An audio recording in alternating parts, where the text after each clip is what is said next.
and welcome back to yet another BS podcast. Sexy Jeremy and sexy Dalton are here to make your dicks hard and your pussies wets. How you been this week, Dalton? Dude, I have had a fucking amazing week. No, you have to do it in the sexy voice. Oh, I'm sorry. I've had the greatest week. Peter. Just been really enjoying myself, if you know what I mean. As a sexy voice, you should just do Patrick Warburton. Yeah, why don't you come over here and let me lick your pussy. I like to eat your ass. I'd love to run my tongue over your taint. Some of the funniest shit he did was his role in Ted and Ted 2. Oh, that shit was funny. Talks about going to that party and getting like drunk as fuck and getting in a fight with some dude. Oh man. Continue. Or I'm sorry, not continue. What have you been up to this week? I gotta look something up real quick. Okay. I started playing Borderlands. Never played it before. So I had a copy of the first game. I was like, I'll pop it in, try it out. Christina apparently loves Borderlands. It's pretty good. I like the art. I've always liked the art style they use. I've just never actually played the games. I'm sure you can say too, every first person shooter has its own like shooting and aiming mechanics.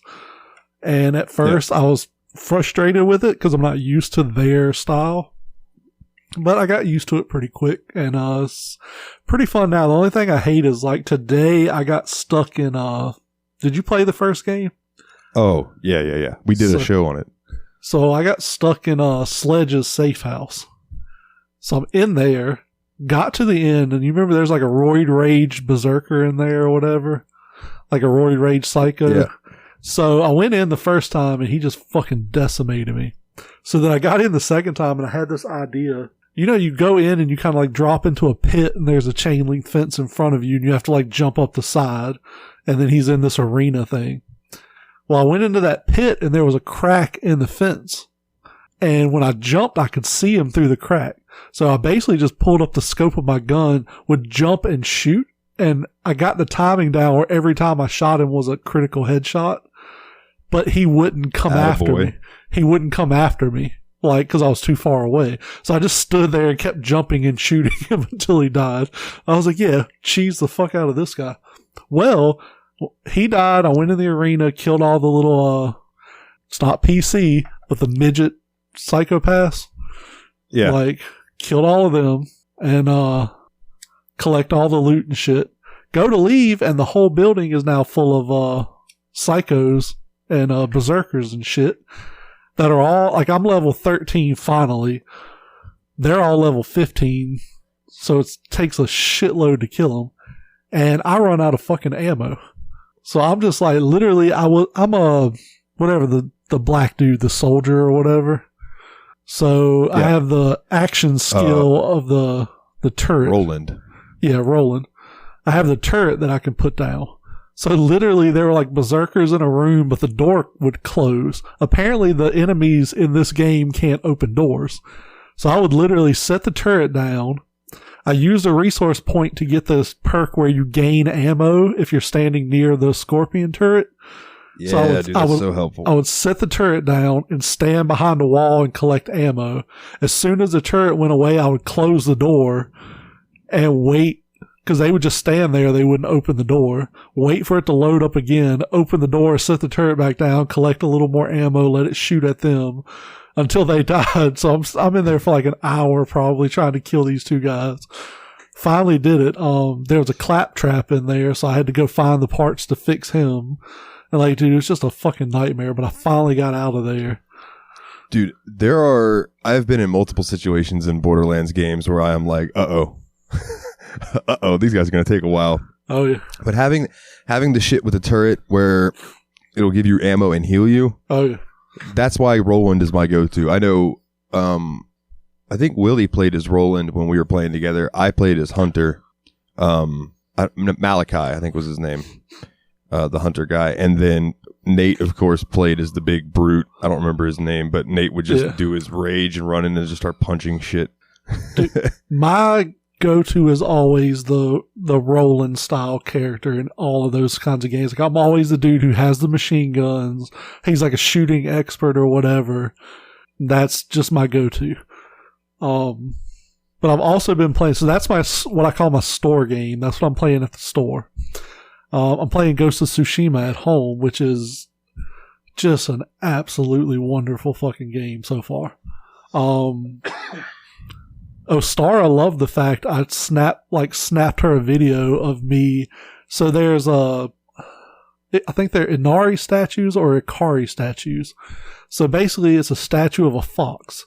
And you'll just be wandering through the woods and you'll see a red fox. And you have to chase it. When you chase it, it leads you to the shrine.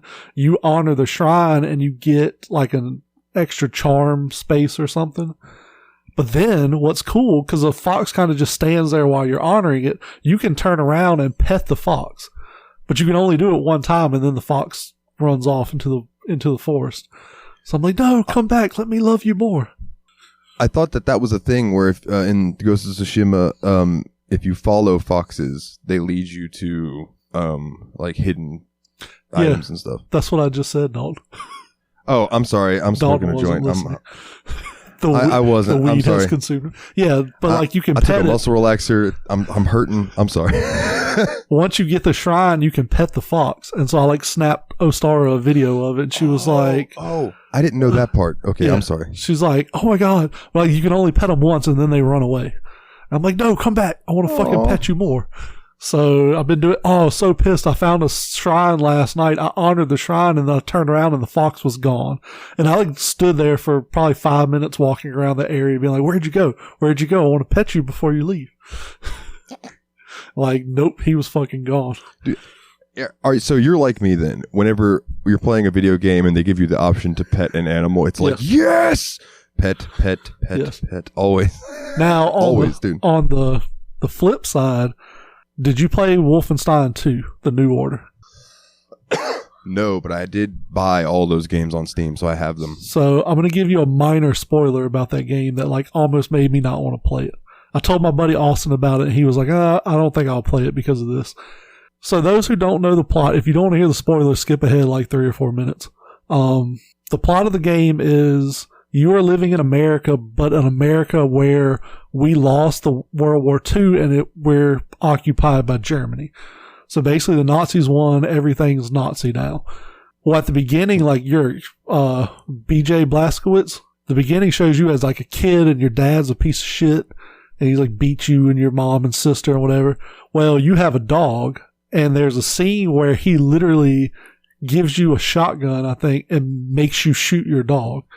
It actually gives you control of the shotgun. Oh my and God. You can't turn it away like anything. You have to shoot the dog to continue the game. And I was like, I don't think I want to continue this game. Like, I don't want to do this. Like, that's brutal. I waited like 10, 15 minutes to see if maybe it was like, oh, if you wait it out, you know, he'll get frustrated or whatever. Nope. Won't let you turn away. Won't let you do anything. Got to pull that trigger. Man, I would just close my eyes. I would turn the volume down, close my eyes, hit the button, and then just wait for a bit. Yeah, I think I just closed my eyes and hit the button, and like it, you know, it fades out, and then it comes back with you as an adult. But yeah, that shit, like, I didn't really want to play the game. I was like, I don't want to do this. I'm just not going to play this game.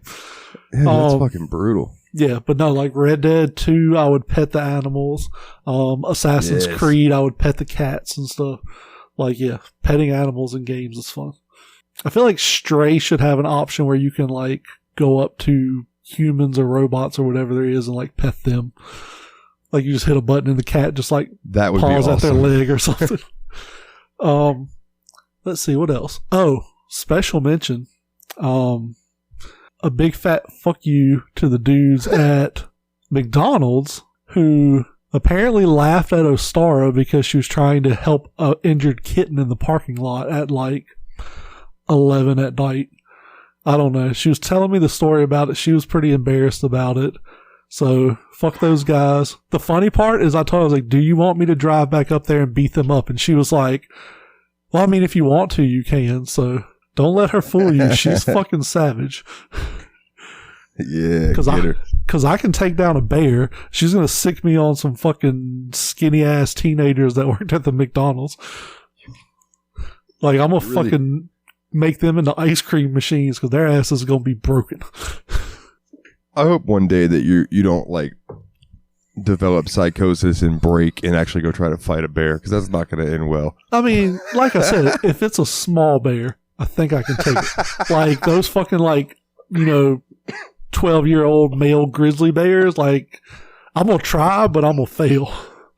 But if it's like like a brown bear or black bear, those little smaller ones, I think I could take it. I think I could just intimidate it enough to make it fuck off. Like, because what's a bear going to do if he's just standing there doing the bear, like growling at you in your face, and you just haul off and just hit him with a fucking left hook right in the side of his head? Like, he will probably throw a left hook of his own with his claws extended and lacerate you, sir. But I might be quicker than him. I might just duck it. What, are you just going to duck it like Tyson? I'm a fucking matrix dodge that shit. Kick him in his bare nuts as I'm going back. I wish one of our listeners was an animator and they could just animate this conversation. Do we have any animators listening to this show? Please animate this, because I want to see myself kung fu kick a bear's ass. Like, I don't want to do it in real life because I like bears. I don't want to hurt them. But, if it's me or the bear, well, that bear's got to go. Dude, I remember this girl I knew. They had a cat, and this cat was an unholy fucking terror. Like, it was the meanest fucking evil fucking devil spawn you've ever met in your life, apparently.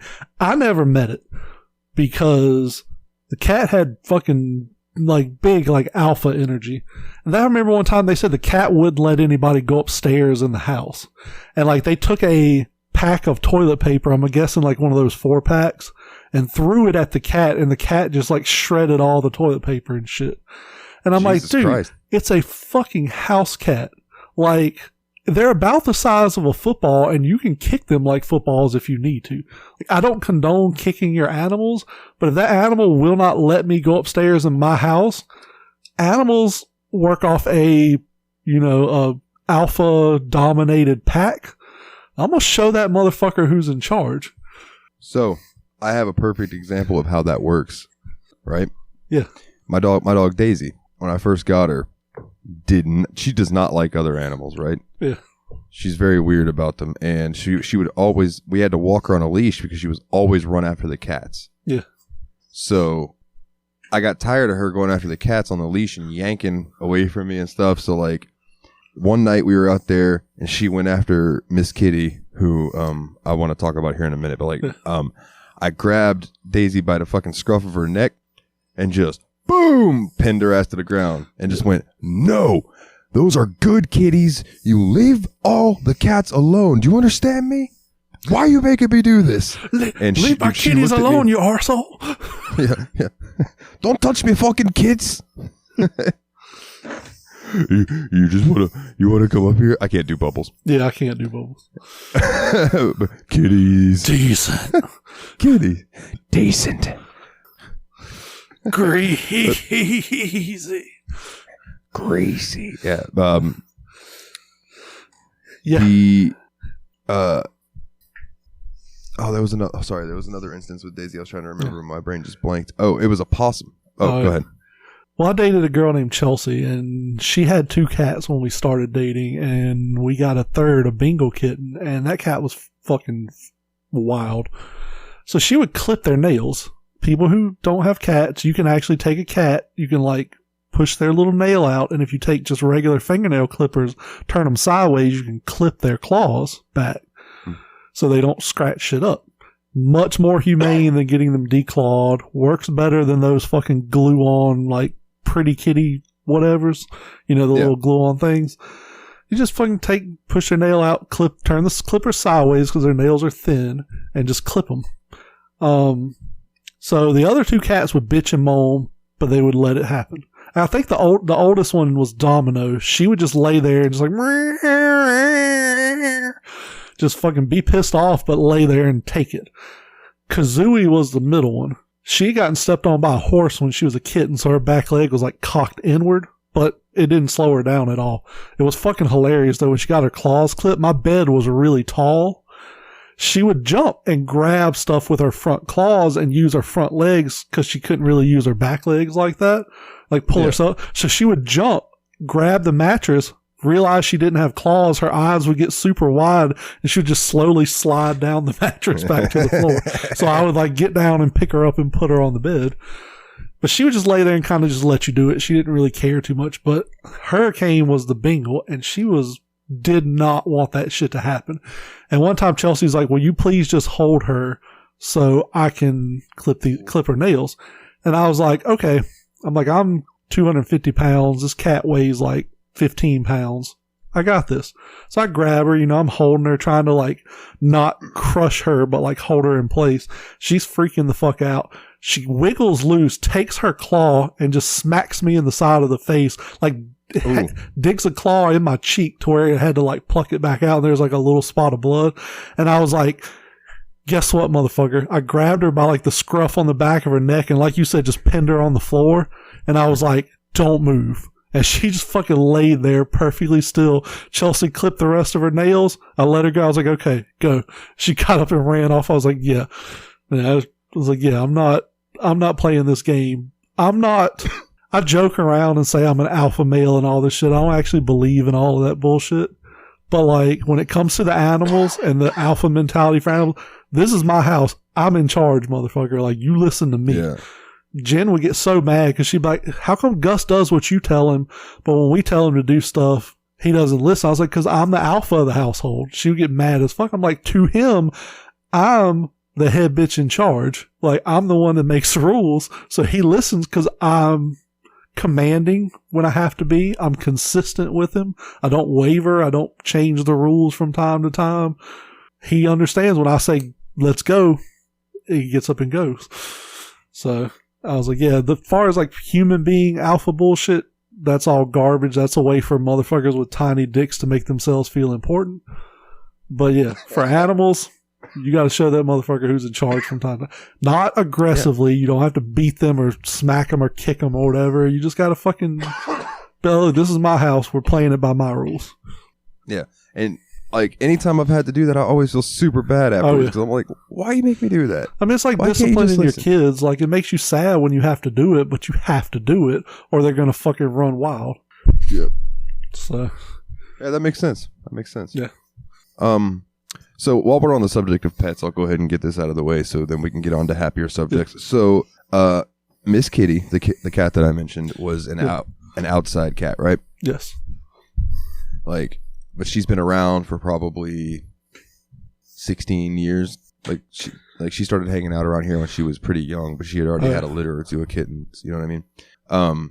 Anyway, the other day, probably like a week or two ago now, we went out back and she just wasn't out there. And she ended up, like, I told my mom, I was like, well, she's done this before, so let's just give it some time and everything. And it's been like a week and a half, and she hasn't come back. So I'm assuming that she has done what most like outside cats do, which is they don't typically like to die where they live. Yeah, like they wander off to the woods. Yeah, yeah. And I live right by some woods, and I had to talk my mom out of like going to look for. I was just like, I don't want you to come upon your cat. You know what I mean? And that was my mom's cat. Like that cat liked me kind of. She loved my mom. Oh yeah. Well, I bring this up because my mom had just ordered a bunch of stuff from Chewy.com for the cat, and she hadn't opened any of it yet. And Chewy ended up writing her back. Well, she wrote him and was like, can I send this stuff back, get a refund? What can I do? And then she explained that the cat had passed away. And, excuse me. I hope the mic didn't pick that up. I had to burp. So Chewy wrote my mom back and told her that they're very sorry to hear about the loss of your fur baby. And they credited my mom for the entire last order. So like even the stuff that she ordered for Daisy, who is still around, got refunded. They refunded my mom like $100 and something. Nice. And told her to just take that cat food and stuff and go donate it to your local pet shelter. Yeah.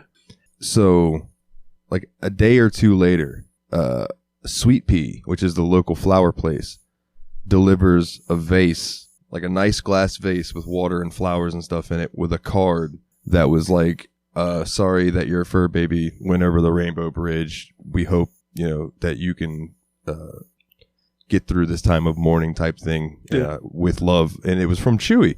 They sent my mom a vase of flowers because our kitty died. And I was just like, dude, that is so nice of them. Like, they didn't have to do that. It made my mom cry. Like, I think that's really good customer service as opposed to some other companies that wouldn't do anything. They'd be like, no, send that back and we'll refund your money. But if you don't, then you're not going to get it. No, that was really cool of them. Yeah, so, that's pretty cool. Yeah. So sad, but yeah. R.I.P. Miss Kitty. R.I.P. Miss Kitty. Fun fact, I wanted to name her Akasha, but my mom was just not having it. She was like, nope, her name is Miss Kitty. She wanted to call her Black Kitty. And I was like, let's not call her that. And she said, no, like Black Betty, oh, Black Kitty, bam, blam. And I'm like, Mom. Yeah, that could be misconstrued when you're yelling that outside. I was like, let's not call her Black Kitty. She's like, how about Miss Kitty? I'm like, that works. Yeah. Because that makes me think of that 70s show. Yes. So, all right. On to some happier topics. I guess, what have I been up to this week? Yes. What have you been up to this week? Well, I was playing a bunch of Wrestling Empire, and then it just decided not to recognize my controller anymore for some reason. So that's interesting. Fun stuff. The work's been good. I went in this morning at 6 a.m. Was rough for me, Jeremy. Yeah, 6 a.m. But sucks. They're teaching me things that I need to know for if I become a shift lead. Nice. Right? And that's bump and pay, all of that. I think we might have talked about that last week. Oh yeah, how'd the drug test shit go? Did you? Oh, so did you blow I haven't off? I haven't had to take one yet. So tomorrow, after we're done recording and I'm done editing and all of that, I'm going to look into local medical marijuana places. Yeah. Doctors that will hook you up with a card type thing. Oh yeah. And I'm going to see if I can schedule an appointment because I talked to my shift lead today. Let me rephrase that. I'll never remember to cut that, but let me rephrase that. I talked to someone at work today that I can trust who is higher up and was like, if I have my medical card, will that make and she was like, well, if you have they just passed that if you have your card that legally they can't say anything to you about it. Yeah. She said, but if I ever approach you and say, Dalton, it's time to quit, you'll know what I mean, and it's time to quit. And I was like, okay. Quit smoking weed or quit Walgreens? Quit smoking because I'm actually making some decent money at the moment. Okay. And if I get a promotion, it'll be making more decent money. Good, so, you can upgrade your fucking Funimation account. I tried to watch Demon Slayer, and it was like, you can't watch it in English because you have the poor people subscription. I was like, damn it, Dalton. It's $6.99 a month. At least there's no ads. Fuck you. It said something like, you need a premium plus membership to watch in English, and I was like, oh, really now? Which is $9.99 a month. Oh, well, that's not bad. I could bump up to that. No, I'm just giving you shit because, I'm using your account for free, which, something I have to critique Funimation about. They need accounts like Netflix and Hulu and shit has. Because I logged in there and I was like, man, like, they won't let me make, like, a Jezza account, and I don't want to, like, try to watch the same shit you're watching and fuck up your watch rotation. So, nah, don't worry about it, man. I usually tend to remember where I'm at in shows. Like, the first season is on Hulu and it's dubbed, so I just started watching the first season on Hulu. And Ostara was telling me, like, watch the first season, watch the movie, and then watch the second season. And now apparently there's a third season as well. Dude, that show starts off dark as fuck, though. Yeah, you mentioned that earlier. Like, spoilers for Demon Slayer for anyone listening. If you don't want to hear them, skip ahead. How does it start off dark? So, you haven't watched it at all, I take it? No. So, I've only watched the first 2 episodes. So the first episode is I can't remember the kid's name. It's like Gennaro or something. Somebody's gonna scream at their phone right now and be like, "You fucking stupid asshole! It's Genichiro or whatever the fuck it is. I can't remember." Main character, some kid. He has 4 younger siblings and his mom, and they live in a cabin in the woods. And so he's going to take charcoal to the city or the town to sell to buy food for them for like New Year's or whatever. And all his little brothers and sisters are like, "We want to go with you." And he's like, "No, you need to stay home. You know, it's dangerous." Foreshadowing. It's dangerous to go, blah, blah, blah. Because they live out in the middle of the fucking woods. It's like snow on the ground, all that shit. So he goes to town and everybody's like, "Oh, main character, you're super helpful. Could you help me do this? Could you help me do this?" So he's like doing a bunch of chores for people and selling his charcoal. Starts to get dark. And this old man is like, "Hey, come spend the night at my house. It's dangerous out because there's demons out there." And he's like, "Oh yeah, whatever, demons." He's like, "There's demon slayers who kill as many of the demons as they can so that they don't come attack us." So he's like, "Okay, whatever." He's like talking to himself. He's like, "This old man's been, he's lost his whole family. He's probably lonely. I'll spend the night here." He spends the night at this dude's house, goes home the next day, and he sees his oldest younger sister had the baby like in a knapsack on her back when he left. He sees her like laying outside with the baby under her, like in a pool of blood. And he's like, "Oh God, no, what happened?" So he goes in the house and like literally goes in the house, and it's like his mom and the other 2 very small, like 6-year-old-ish siblings just fucking dead, blood everywhere. Yeah.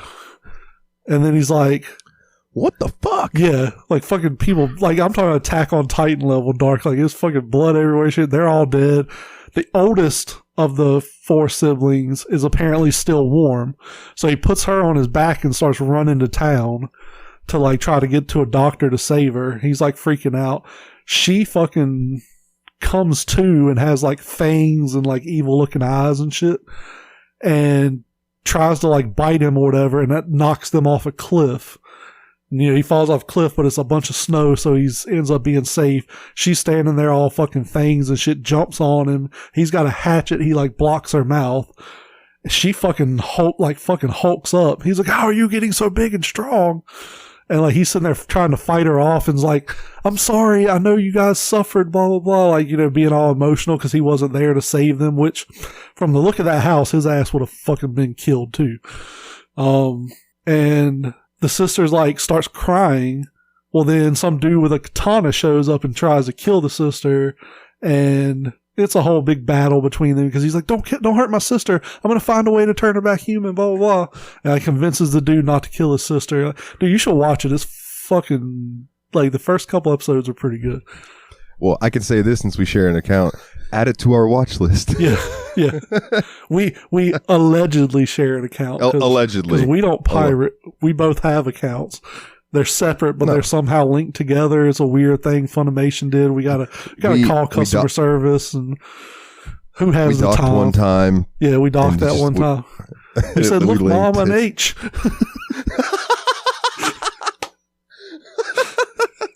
And the H is for hentai. Woo! Full circle. No, it's pretty fucking, it starts pretty fucking dark though, which I like. I'm getting super into Japanese shit again. So like, I'm like, he uses a katana. I'm going to watch the show because he has a katana. Yeah, I was like, yeah. And, I've got some friends that watch it that say it's great. Like, I told her Star I was watching it. She was like, woo! So, yeah, that'll be my little anime show to watch now. Oh, yeah. So, before I forget, oh no, I guess it's in the notes, so I won't forget. Never mind. Let me pull up the typing test. I didn't realize that you actually added it to the notes. Yeah, so I was just glancing at them. Fenris asked us last week to try this online typing test at, 10fastfingers.com. Yeah. And I pulled a Nate and forgot to add the question to the show list last week. So we made it a topic this week. So hold on. I just want everyone to appreciate the irony of Jeremy Kippen Nate shit last week about forgetting his question, and then Jeremy in turn forgot to do the fucking typing test. And it That's was Nate's beautiful fault. That is beautiful irony. Yeah, it was gorgeous. Let's see. So we did this typing test. So basically the way it worked is you click begin quiz. It's I think it's, Dalton can correct me if I'm wrong, it was 10fastfingers.com. It was just a generic typing test. I was going to say, if you want to be specific, it's 10fastfingers.com/typing-test/English. Yeah, just type in 10fastfingers.com. It'll get you there. It gives you a bunch of random words. You have to type them out as fast as you can. Hit the space bar after each word. It judges you based on your speed and your accuracy. I got 60 words per minute.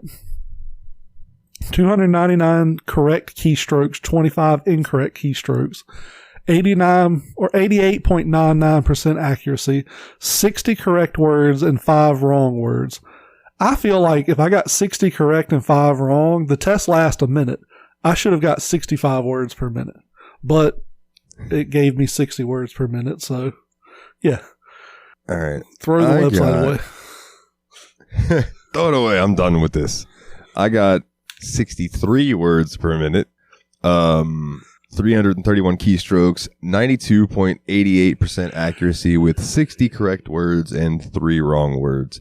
And literally one of the 3 wrong words is because I read ahead. And I'll do that.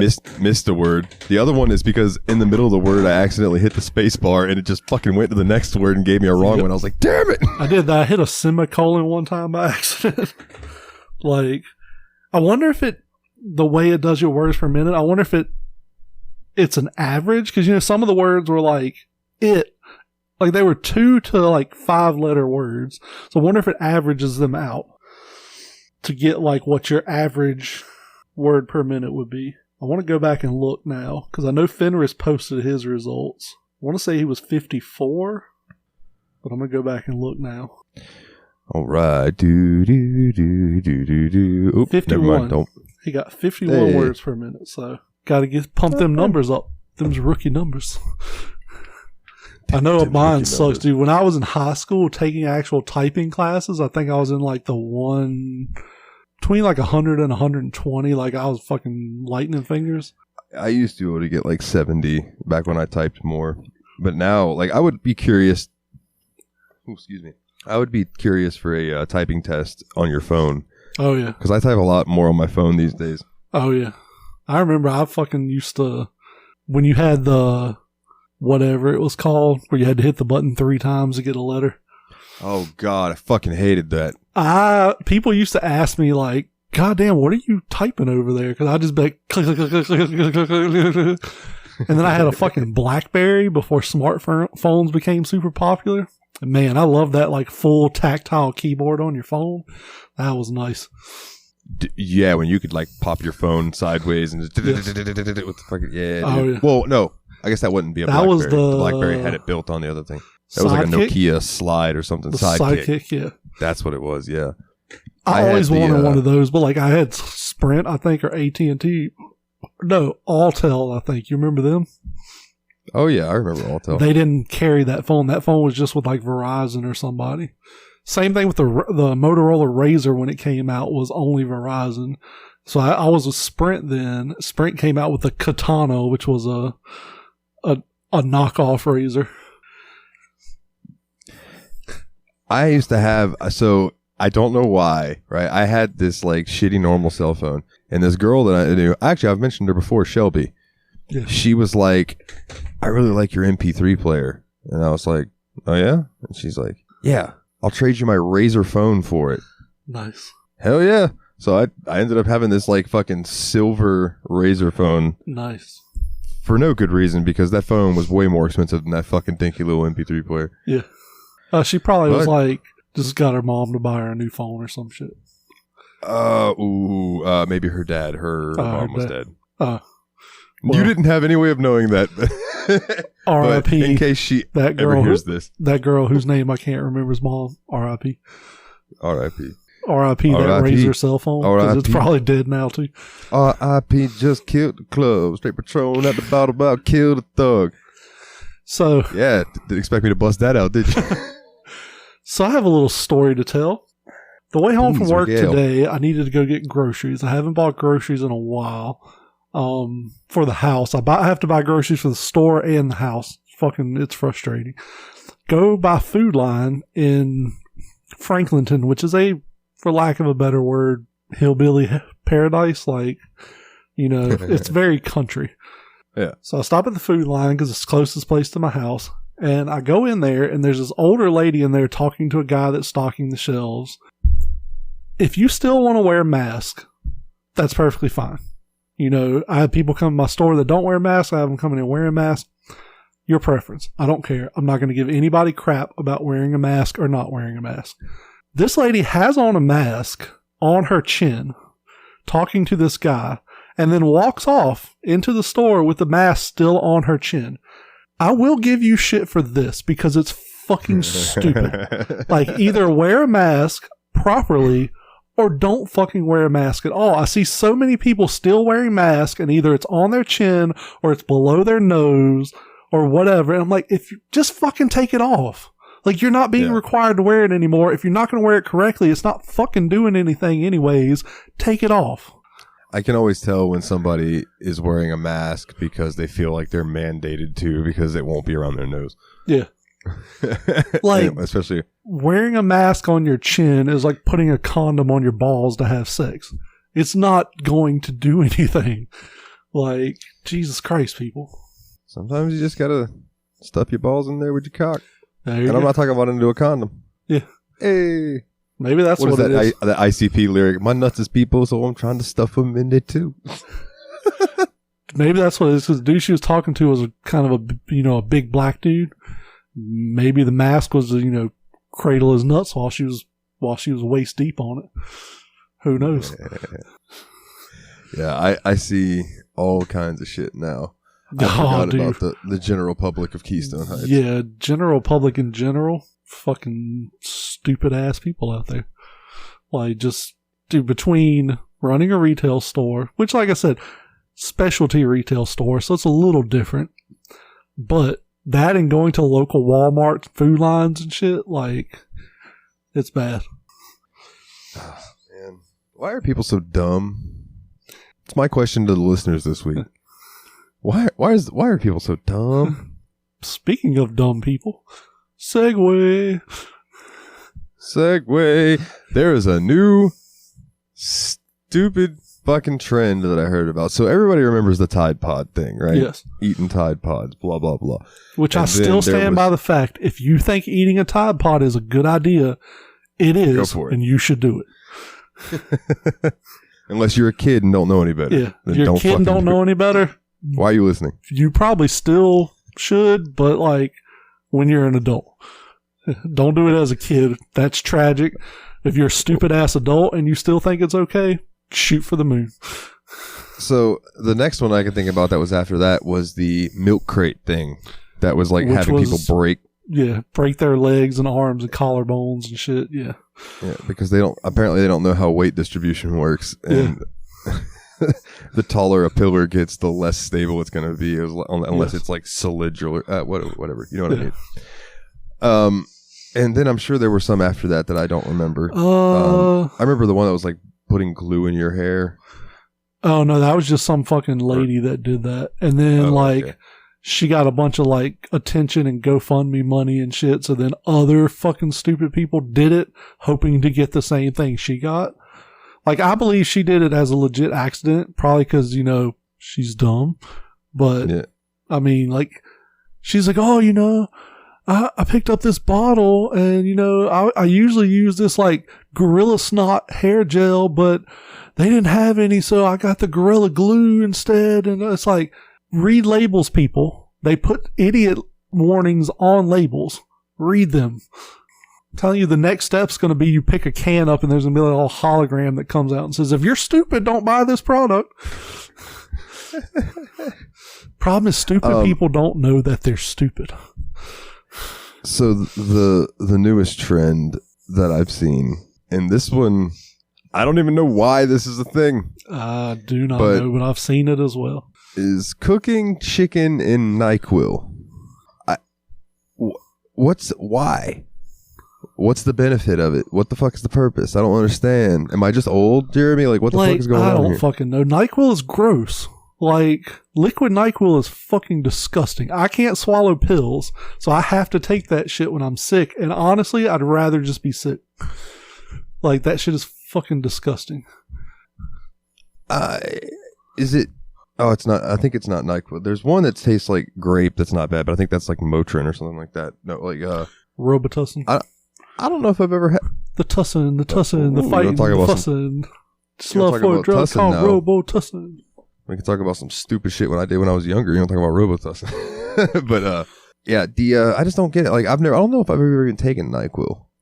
NyQuil is the original NyQuil is green, and it's horrible. And then there's a like cherry flavored one that's red, and it's fucking horrible, also horrible too. Yeah, also horrible. Although I love Dr. Pepper, and Dr. Pepper kind of tastes like medicine. I hate Dr. Pepper too. Oh god, I love it. It's so good. Dayquil is orange, and that is also disgusting. You know what else is disgusting? As I said, I can't swallow pills. I showed Ostara this. Ostara can go in the Discord and back me up.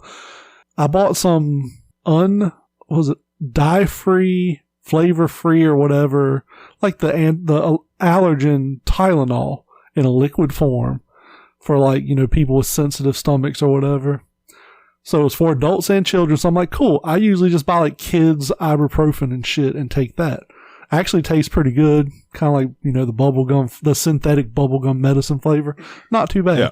But I found this. I was like, it's for adults. I'll buy this. Dude, this shit's kind of like thick and slimy. And what do you think it looks like when I tell you it has no dyes or flavors in it? Oh, it probably looks like cum. It looks like a fucking bottle of semen. You pour it in a medicine cup and it looks like a giant ass dose of semen. And I'm just like, it has no taste, nothing at all. But I felt so fucking uncomfortable drinking that medicine that I was just like, man, I really don't want to take this. I showed it to a star. Like, I took the medicine cup and I took it and I just squirted a little out. And I was like, what's that look like to you? And she was like, cum. I was like, yeah. Like, I don't want to drink this shit. Hey man, just close your eyes. Don't think about it. You'll be fine. lay a $20 bill on the table.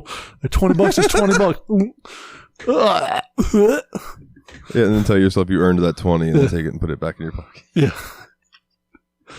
But yeah, I saw this video. This was like a couple weeks ago. I saw some lady cooking chicken in NyQuil, and like, I want to Google it because like, is there any fucking reason? Let's see. Why are people stupid?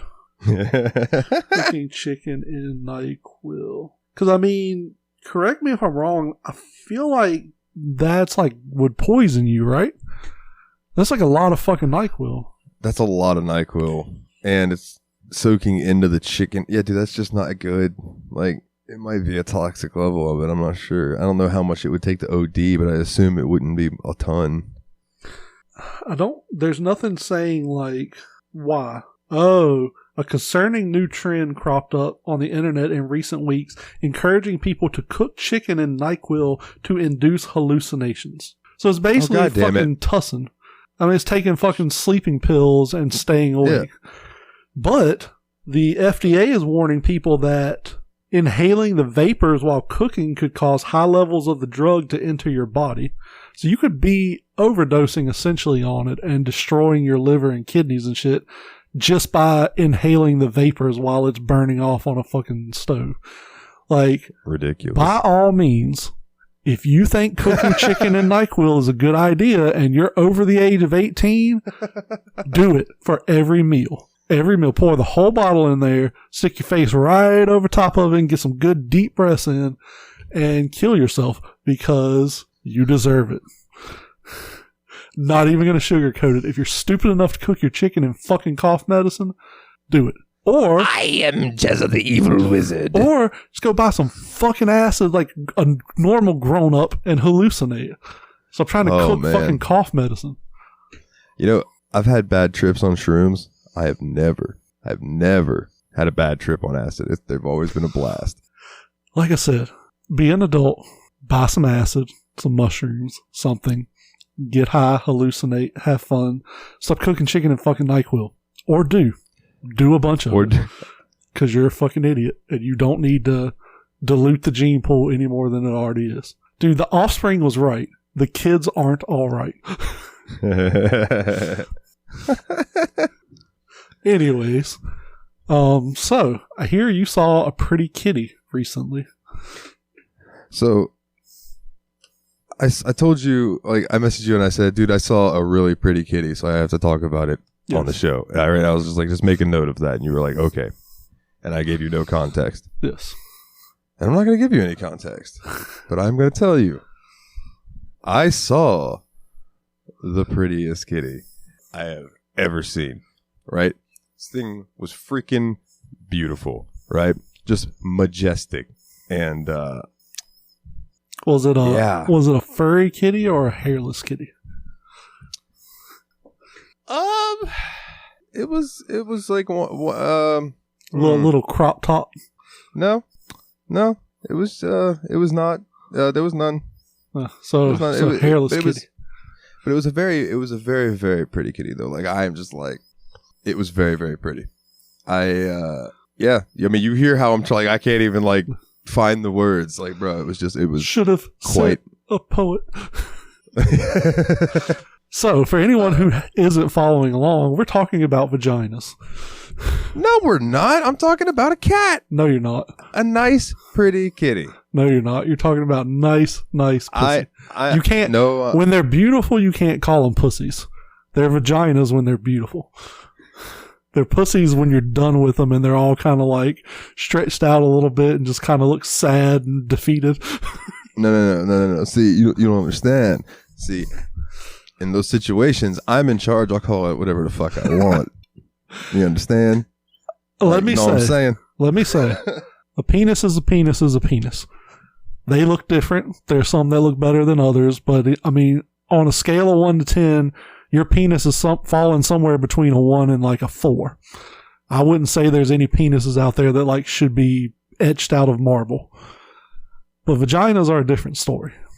There are some questionable looking vaginas out there, and there are some absolute like Mona Lisa like vaginas out there that are just like just perfect, fucking perfect. Like, you don't even want to touch it, you just kind of want to look at it like you're in a museum. Yeah. If I could describe it to you, this is how I described the overall, just the overall.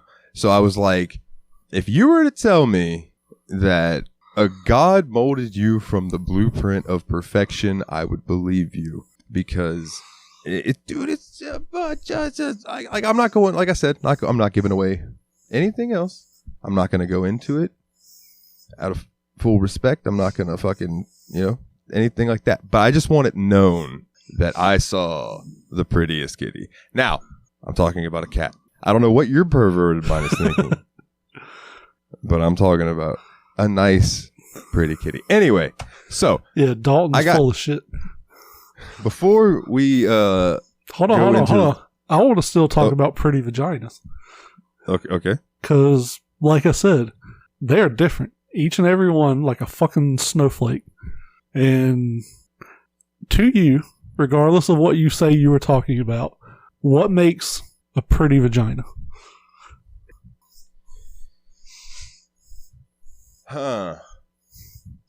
Well, I actually don't mind hair, right? As long as it's not like... I just don't mind that. I don't mind hair all that much. It just doesn't bother me. I prefer it when the by the lips is shaved, or it doesn't have any, and then but I don't care if it's all up top. That whatever, that gives me something to twirl with my finger while I'm down there, right? That's what the butthole is for. Oh yeah, the other hand's working the booty. Listen, don't question don't question me. One hand has to hold spread out and get the clit to just really push itself out, just get that little shy little guy to step up to the front of the boat, and then the other one needs to be firmly planted in the butthole, and then you're just in a side to side motion across the clit. Wrap the lips around it so you create create a nice vacuum suction, and then you just side to side really quick, just oh yeah, fucking. She starts squeezing your head with her thighs. Don't stop. Focus. I know you can't breathe. Got to play through the pain. Back starts arching. She's kind of like pushing. It feels like she's going to break your nose with her pelvic bone. Play through the pain. If you don't leave that cunnilingus looking like Sylvester Stallone at the end of Rocky 2, like you didn't do a good enough job. F+. Okay, answer the question. Okay. Anyway, I don't mind hair, so that's their preference. I like some lip. You know what I mean? Like I like their like a little. I like there to be some a little peekaboo lip. I love little rose petals to lap at, along with the clit and stuff, man. Yeah, it's wonderful. And I don't know. It's really just like, as long as like it's like well taken care of, dude. I don't care. But if it looks like the one that if it looks like the cat, god damn it. There we go. That one. Yeah. Anyways, what about you?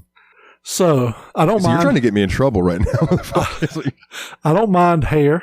It's fine. I prefer either, shaven, fully shaven. I like, or a little bit of a, decorative bush at the top. But like you said, I want the work area clean and tidy. Like I said, thick, but with little peekaboo lip sticking out. Nice clit presentation. I want to have something I can get a hold of. I don't want to have to like do surgery to get to it.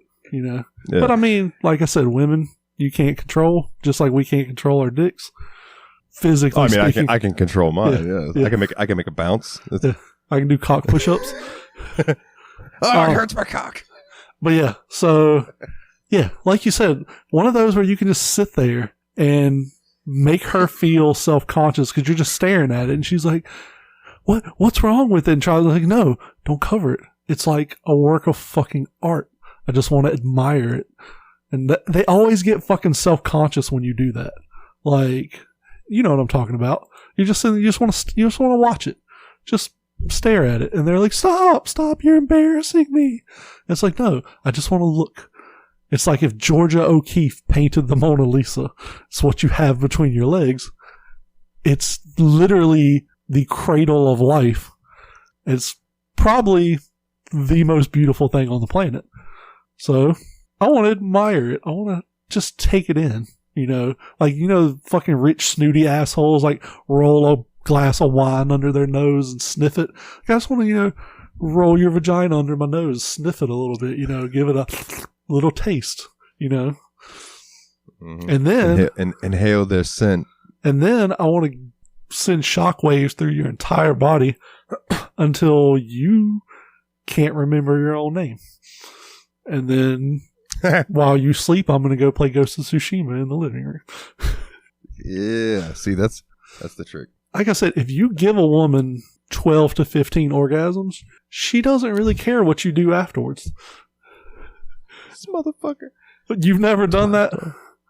I've given them plenty. I remember my ex count, and she like stopped at 14, but I can't guarantee that every time. My dick doesn't always have that game going. It doesn't matter. My tongue about does, the dick. Yeah. But like I said, it don't matter. Lay a girl down. One or two. My dick matters, sir. One or two with the fingers. Then I'm going to go downtown. That's going to be another. We know. 3 you already to went 6. into it.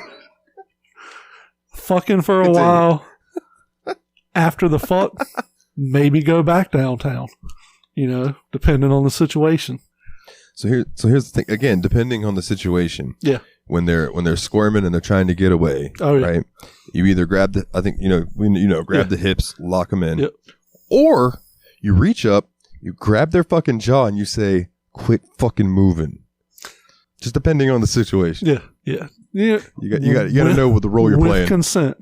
With consent. Always. Yeah. Always. You got to say so, baby. Make you, that clear. You like it a little rough? You want to get slapped around a little bit? Sorry, I don't do that. I don't put my hands on women. But maybe I'll choke you a little bit if you're good. I'll slap your ass around. Yeah, I'll slap the shit out of your ass. I'll leave nice fucking red welt. Actually, to be completely honest, I don't even really like doing that. I always get yelled at because it's like, you're not slapping my ass hard enough. It's like, I don't like doing that. I don't like putting my hands on women. Man, I want my ball sack to do the slapping. This is going to sound like, so I had an ex, and I used to be like that dude, but until I had an ex who liked it real fucking rough. And I think we've talked about it, where she wanted me to punch her in the face. Yeah. And at that point I was like, maybe I can spank you harder. And I just started like doing that instead. And it was a give and take type thing where I was like, I'm not going to punch you. I'll smack you around a little bit, but I'm not going to punch you. I don't feel comfortable doing it. I don't like putting my hands on a woman in good or bad circumstances. So I just feel uncomfortable. Like one of my exes, I'm not going to call any names, like to be choked. And I was like, I'm not really comfortable with that.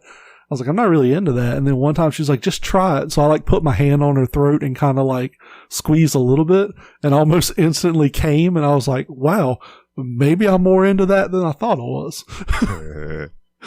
So yeah. But yeah, I don't really like it. Like BDSM and shit, I'm not super into it. I'll tell you something that happened to me, and I didn't think it would become a thing, but it became a thing, and this is giving things away from me. And I apologize to any listeners who are just absolutely disgusted by this conversation. If you're disgusted by this conversation, what the fuck are you listening to this show for? We're like almost 30 episodes in. We're sorry, Nate. Yeah, sorry, Nate. No, sorry, not Nate. Sorry. You forgot my question. We're talking about eating pussy. He's like, hell yeah. He's like, hell yeah. He's like, meh. He eats ass. Don't let him lie to you. He's like, roll that thing over. Let me taste that Hershey Highway. I was, when I was with my ex, she was on top of me and we were going at it. And I had her, like, she liked me to choke her. So I had her on the throat and she leaned forward and I was like taking a breath and she fucking spit into my mouth. Fuck that. And I was like, that's a bridge too far. Oh, dude.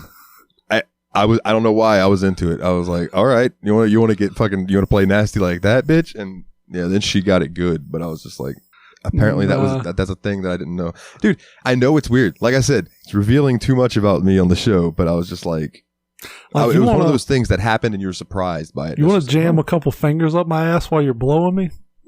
I'm cool with that, but I don't know if I'm going to let you spit in my mouth. I don't think I can cross that bridge. Well, to each their own, my good sir. Let's get off this. That's the beauty of it. Everybody likes something different. So, do you? Okay, no. I think I just got to do the one part. So, I was asked because I do the Patrick Warburton voice.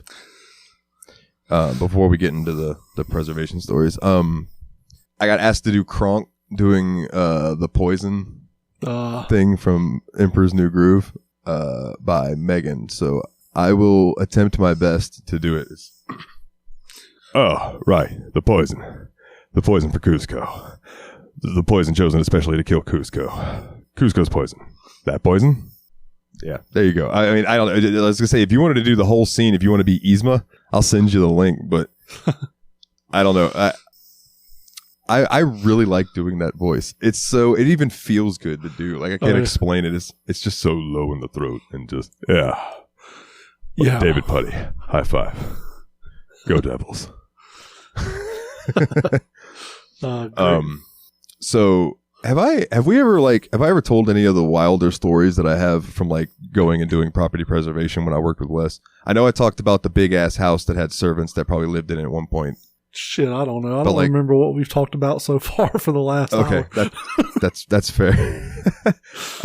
So what if one day we're like heading to the first job and we're like down by DeLand in Florida, which is a good 2 hours away at least, and our fucking brakes stop working in the truck. Now we're in a work truck with a trailer behind us with a mower on it and like weight, you know what I mean? Oh yeah. So we roll into this yard where we have to do work, and Wes calls our boss Skipper. I like Skipper. He was a good guy. All right. But kind of. He was a cheap bastard, but he was a good guy. He always come up to me and be like, Dalton, you got any grizzly on you? Let me get one. What? No, you want a cigarette? No, give me some crazy. Here, take it, fucker. Get out of here. So we get there at this house, and he calls him, and he tells him, hey, man, our brakes went out. What you mean? I mean what I just said, motherfucker. Our brakes went out. Like, we don't have any brakes in the truck. They're not working. Because Wes was like, in order to slow down, like, he was having to, like, let off the gas way early and then, like, pump the fucking brake pedal straight to the floor, just kicking it to make it, to, like, get traction to stop little by little. Oh, yeah. And, yeah, so, like, on the way home, so we finish up working at this house. He's like, go ahead and do that house while you're there. So we go in and we do the cleanup and basically we had already done the initial secure and cleaned out the house. So we just had to go back every now and then and like vacuum, dust, things like that. Make sure the house looked nice for when they come to show it. Oh, yeah. So we start heading home and it starts raining. And I just looked at Wes and I said, bro, I'm going to lay the chair back and go to sleep. Because my anxiety cannot handle this right now. I was like, so, if I wake up and we're back in Keystone, cool, sweet. If not, I love you, man. It was good to know you. And I fucking laid back and went to sleep. And when I woke up, we were turning onto my road and I was like, fuck right. All right. Thank God. And I was like, dude, please be safe when you head home. And he ended up getting back to the work house. All right. And, getting his vehicle and stuff. But yeah, dude, it was like, fuck. Yeah, that was nerve-wracking. Scary shit. Absolutely nerve-wracking. You know what else that reminds me of? This happened to me the other day. Have you ever pulled into a parking spot and stopped your car in the parking spot, but as you were stopping, the person next to you starts pulling out and it feels like your car is moving? Oh, it's the worst, dude. Yes. That shit fucking gets me every goddamn. I'm like, what the fuck? Like, jam on the fucking brakes, and it's like, oh, it's not my car, it's their car. There was this other time, man, and I'll try not to tell too many of these because I'll bring this up again another time. But like, we went to this house we were in the fucking ghetto, son.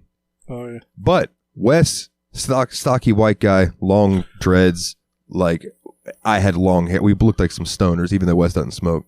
He's my buddy that I told you that he can eat the handful of shrooms and nothing happened to him. Oh, yeah. Yeah. So we're walking around this house getting ready to go do an initial secure, and he just stops. And he's like looking down at the ground, and he's kind of like, his eyes are darting around, and I can see his nose sniffing like like an animal. And he goes, you smell that? And I took a deep breath, and I'm like, yeah, I do. And he goes, somebody's in this house. And I was like, oh, fuck. So I have my knife in my back pocket that I quickly moved to my front left pocket where I could easily grab it if I needed it. And we went inside, and basically what we had to do at this place was go inside, take pictures of each of the rooms. And what we had to do is we had to stand in each of the four corners of the room, or as close as we could get, and just try to get and give them in each room of the house and shit. So I'm looking around with the flashlight. Wes takes the camera. And he's going around and he's looking and he just looks into this room and he stops and he goes, "Sup, dude?" And I'm immediately like, "Oh, fuck." Yep. And this guy goes, "Oh, hey, man, y'all ain't the police, are you?" And Wes goes, "No, man, we're here. We work for the bank. You know, we're just here to take pictures of the house and stuff." "Oh, yeah, all right, man. Yeah, I've been staying here. This was my mama's house, but I lost it after she died, but I haven't had anywhere to go yet." So Wes goes, "Bro, we're not here to mess with you." He goes, "If you don't fuck with us, we're not going to fuck with you." He goes, "I need to take pictures of this room. So if you'll do me a favor and cover yourself with the blanket, I'm going to put these pillows on you to make it look like that there's just stuff on the couch so I can get pictures of this room. They'll never know you're here." "Oh, y'all not going to call the cops on me?" Wes goes, "Fuck no. Hell no, I'm not calling the cops for nothing unless some of my life's in danger. So we cool?" And he goes, Yeah, we cool, man. We cool." So we had to go back to the house like 3 or 4 different times. And every time that dude would be there, just like, hey, man. "Oh, yeah. Okay." And he would either go in the other room while we took pictures of whatever room he was in, or he would cover himself up with a blanket. But it was I was just so, that moment of tension where I was like, is this person psycho and going to run out at us in this dark ass house that doesn't have power? Yep. Like, bro, that job had some fucking freaky shit. Some of the houses we had to go into, like one of the houses we had to clean, there had been a shootout and homeboy had gotten killed by the cops in the house, and that place gave me some weird vibes. Oh, yeah. And then, so this other story I got for you, and this is more just like an OSHA nightmare. We go to his house. One of the things on our list is because we would get a list from the bank for each place, right? The things that they wanted us to do. Oh, yeah. One of them was trim the palm trees out front. Okay. Well, we get there. The palm trees are about as tall as a 3-story building. Yeah. Maybe that's exaggerating a little bit, but they were fucking huge, dude. What we ended up doing, and I do not recommend this to anybody ever. We had an extendable ladder that extended up to like 20 feet or something like that, right? Yep. Put that up there. He climbs all the way, and he's standing on the top rung. I'm at the bottom with all my weight on it, like keeping Which it is stuck. a big ass no. Yeah. Absolutely. Never. He's standing on the top rung, or it might be the one right under the top rung. But still. Kids who are listening, never climb an extension ladder where the top rung is below your knees. Always have your knees below the top rung on an extension ladder. Yeah. Safety with Yabs pod. So he's up there, and he wraps one of his arms around the tree, and in his other arm, he's got and he was a strong dude, so like he could wield this thing better than probably I could, but like he had our not hedge trimmer, pole saw, yeah, fully extended, and then hoisted it up with one fucking arm, and was cutting these fucking things like that, bro. I was like, oh my God, Wes, please do not fucking fall. Oh my God. But he didn't. That motherfucker's a professional. He got that shit done with no problem. But like, bro, I was just sitting there at the bottom like, if I got to catch this motherfucker, I hope the saw's not falling with him. Yeah, we're both going to fucking get real hurt. Because like he probably weighs a solid like, I don't know, like 210, 220. Yeah. But he's just like, he's stock, he's built. You know what I mean? He's not like buff, but just sturdy. Brick shit house. Yeah. Just sturdy motherfucker. Dude, I fucking hate. I will climb 150 feet up a A-frame ladder. I will stand on the top of that motherfucker if I have to. I don't care. I hate fucking extension ladders. Like, literally my knees are fucking shaking while I'm trying to climb up those bitches. I don't know why, but they fucking terrify me. I think it's because like I'm a big guy, so when you're going up it, especially when it's extended pretty far, it's kind of like bows in the middle and it's kind of rickety feeling. I don't fucking like it. I can't stand it. Like I said, A-frame, you give me an A-frame ladder that's 200 feet tall, I'll climb and sit on the top of that motherfucker. I don't care. Can't stand I'll climb up the side of a silo on one of those fucking like tube ladders. But they're sturdy. Yeah, they're sturdy.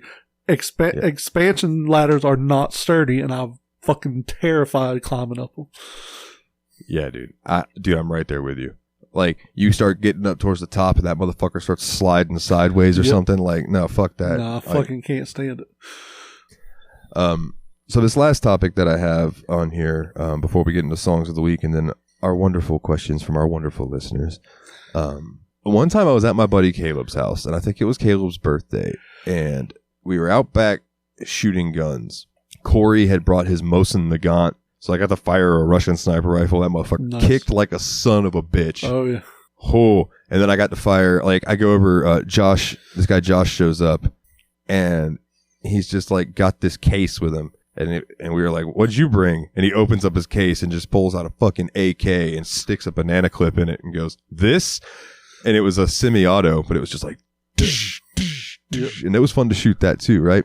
So we're done with that. We're all standing around front, smoking some bud, and his brother, Caleb's brother Noah, just comes walking out of the house, and he's holding two wooden ninja, like the shorter katanas, like I think they would be wakazashis. Yeah, wakizashi. Yeah. All right, so he's holding those, and he's just walking with this fervent pace outside, and we look down the road, and there's this other kid approaching with a wooden katana, and we're like, what the fuck is going on right now? And Noah just starts running full speed at this kid and does a fucking jumping front flip and swings both these wakizashi down at this kid, and the kid blocks it with the katana, and they just start fucking going at it. Nice. And we were like, holy shit, a ninja fight. And my buddy Corey's like, oh, wonton. He's like yelling all kinds of shit at him. He's like, yeah, dude. It was so insane. It was like they choreographed it and then planned to meet to entertain us or something. Because nice. I don't know what. It was so fucking random. They fought for like 5 minutes. Never once did they hit each other. They blocked every single fucking thing they threw at one another. And it was the craziest shit. I wish one of us had recorded it. Like, oh my God, it was epic. B-movie quality fight scene that happened right in front of our eyes. Yeah. I always thought it was weird. So for those who don't know, when you see a samurai sword set, there's 3 swords. The longest one is a katana. The shortest one is a tanto.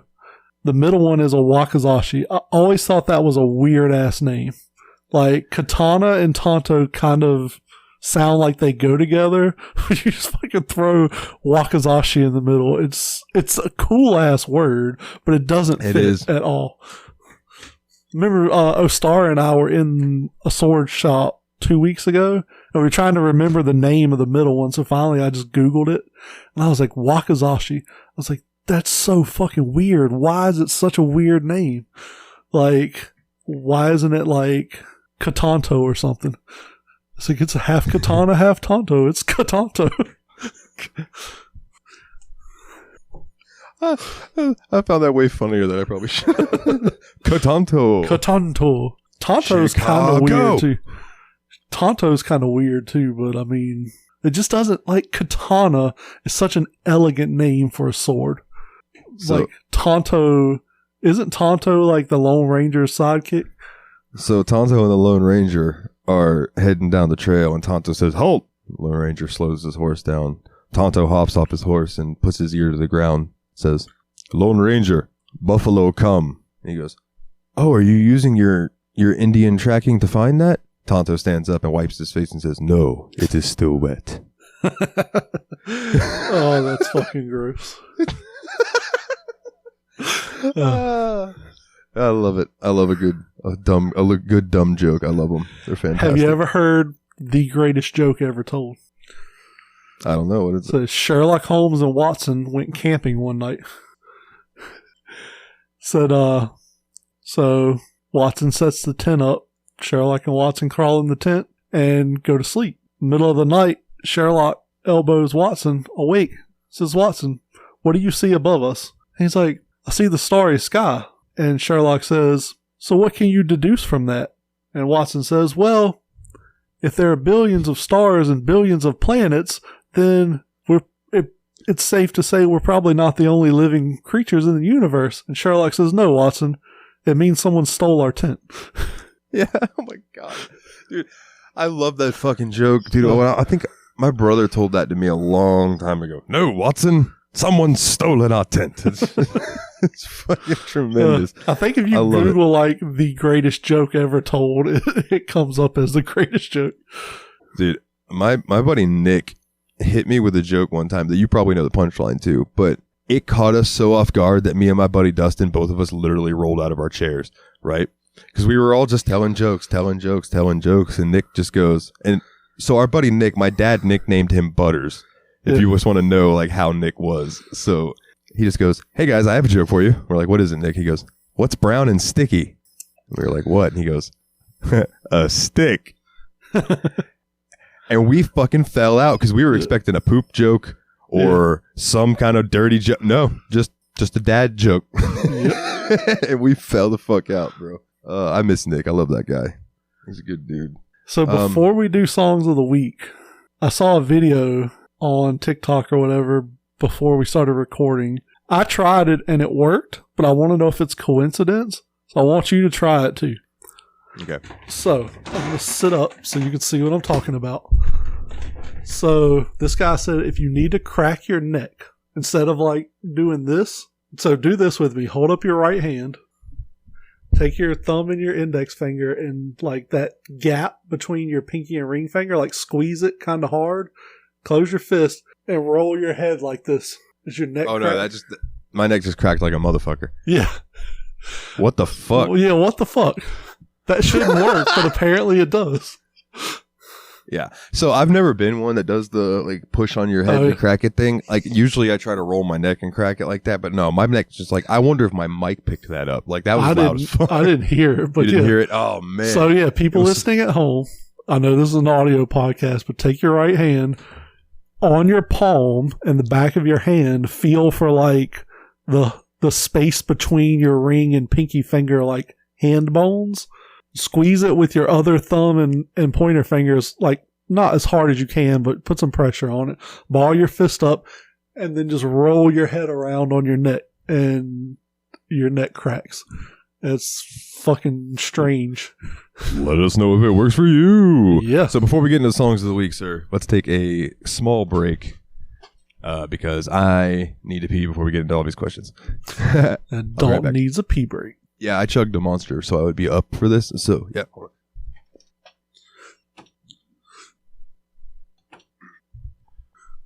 Well, I've just seen a face, I can't forget the time or place where we just met. She's just the girl for me, and I want all the world to see we've met. La da da da da da. Can you name what band that is? No, but you're singing that about your penis, aren't you? Of course. My penis is a wonderful woman. The Beatles, man. No, I don't go that deep on the Beatles. I just roll with the top 40 Beatles. Dude, that's almost all their stuff. Pretty much. They had a lot of top 40. Yeah. They were good at what they did. I don't care what the fuck anybody else says. I know some people think the Beatles are overrated, and I'm like, man, I think that's just because you're not as into music as I am. Did you ever watch Walk Hard? The Dewey Cox story? No, but I've seen that scene. You need to watch it. It's so fucking funny. Like, I love John C. Reilly. He's fucking tremendous. Dude, you need to watch that movie. It's so goddamn funny. But there's like, he comes out. It's like the 50s or whatever, you know, everybody's all buttoned up and prudish and stuff. He comes out, starts like singing a song. He's like, I want to hold your hand. And like all the women start like ripping their clothes off and shit. Dude, it's fucking funny. The funniest part of that movie is when he starts doing ads. He apparently owns a sausage farm. He's like, cock sausage. It doesn't taste like cocks unless I say it tastes like cocks. Oh my God. Oh, that movie is great. That's tremendous. Speaking of, there's something on Netflix that I want to do an extra BS episode of. If anybody listening would like to join us on that, I would love to get a couple extra people in. There is a new biopic about Jeffrey Dahmer starring the kid from American Horror Story. Seeing as it's almost October, I want to fucking watch that and do an extra BS episode on it. If anybody 100%. listening would like to do that, by all means, let us know. Sure. We will make that work.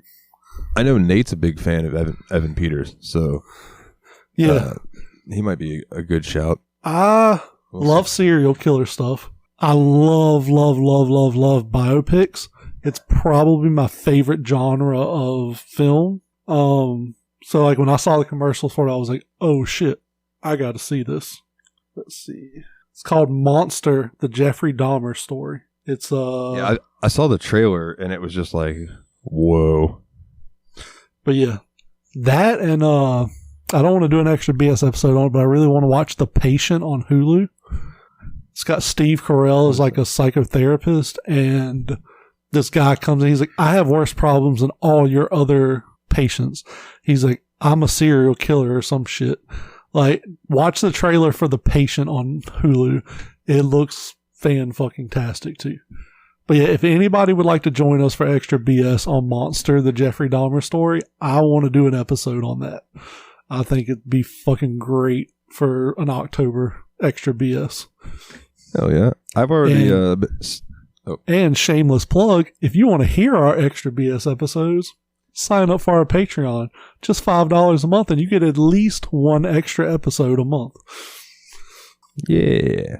We're going to start doing a Black Mirror retrospective soon. That's going to be a lot of episodes. We'll probably once we start them, we'll probably knock those out once a week, once every 2 weeks. Yeah. Yeah, time permitting for sure. Like I really want to rewatch through Black Mirror, so I'm excited to do that. The beauty of extra BS is those episodes are only 30 minutes to an hour long usually. So, hold on, you're saying the beauty of it, and it's really the everybody who listens to this show. I haven't heard one person. Well, I haven't heard many people complain about how long it is. True. Most people are very happy about the length because they listen at work. That's what she said. You know it. No, but like we can knock them out quicker so we can do more of them. Like if we can record them in an hour versus, spending 3 hours recording the main show. Yeah. So yeah, hopefully we're going to try to get to, we guarantee one a month. We're going to try to start getting to probably at least 2 a month, but maybe more. Yeah. For sure. So I actually have started my October movie watching already. Nice. The other night I watched Repo the Genetic Opera. Still haven't seen that, but I've heard good stuff. Jeremy, listen, it got suggested to me by Megan in the Discord. Shout out Megan. And bro, fucking watch it. It is so good. Like, do you mind musicals? No, I don't mind. Okay. So think of a musical over industrial music, like industrial metal type stuff. And it was fantastic. Like, it was right up my fucking alley. And I really liked it a lot. Sweet. The Grave Robber, he was awesome. He's just, I don't know who he is, but that motherfucker just had an aura about him that I was like, I would let you bite my neck and suck my blood if you were a vampire. Nice. And then I also watched Zombievers, which was a ridiculous ass movie. Dude, it was one of those movies that's like a B horror film, cheesy as hell, but because it was fan-fucking-tastic. Like, it didn't take itself very seriously, so it was a fun horror movie. Yeah, dude, it was tremendous. I had never seen it, and that one girl whipped out her titties, and I was like, oh my God. I think I posted them in Yab's Pod in the 18 plus chat, and I was like, y'all are welcome. Dude, have you seen Little Monsters? I have not. Watch Little Monsters for your October movie watching. It's, what's her name? She's got an African name. She was in like Black Panther and a few other things, like Lupita Nyong'o or something like that. I don't think I've ever heard of her. She is, I'm going to look her up now. She's like a daycare teacher. She takes these kids to a petting zoo farm. And one of the kids' uncle shows up, Lupita Nyong'o. Yeah, Google her. I can't begin to spell that. Lupita Nyong. Hold on, Jesus Christ.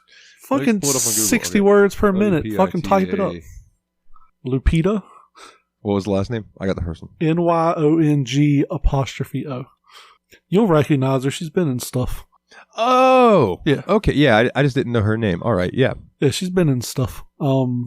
She's in it. She's like a daycare teacher or whatever. She takes these young children to this petting zoo type place, and just so happens that the zombie apocalypse is beginning at this petting zoo. Well, there's this really famous children's entertainer that's also at the petting zoo that day, who is played by Josh Gad.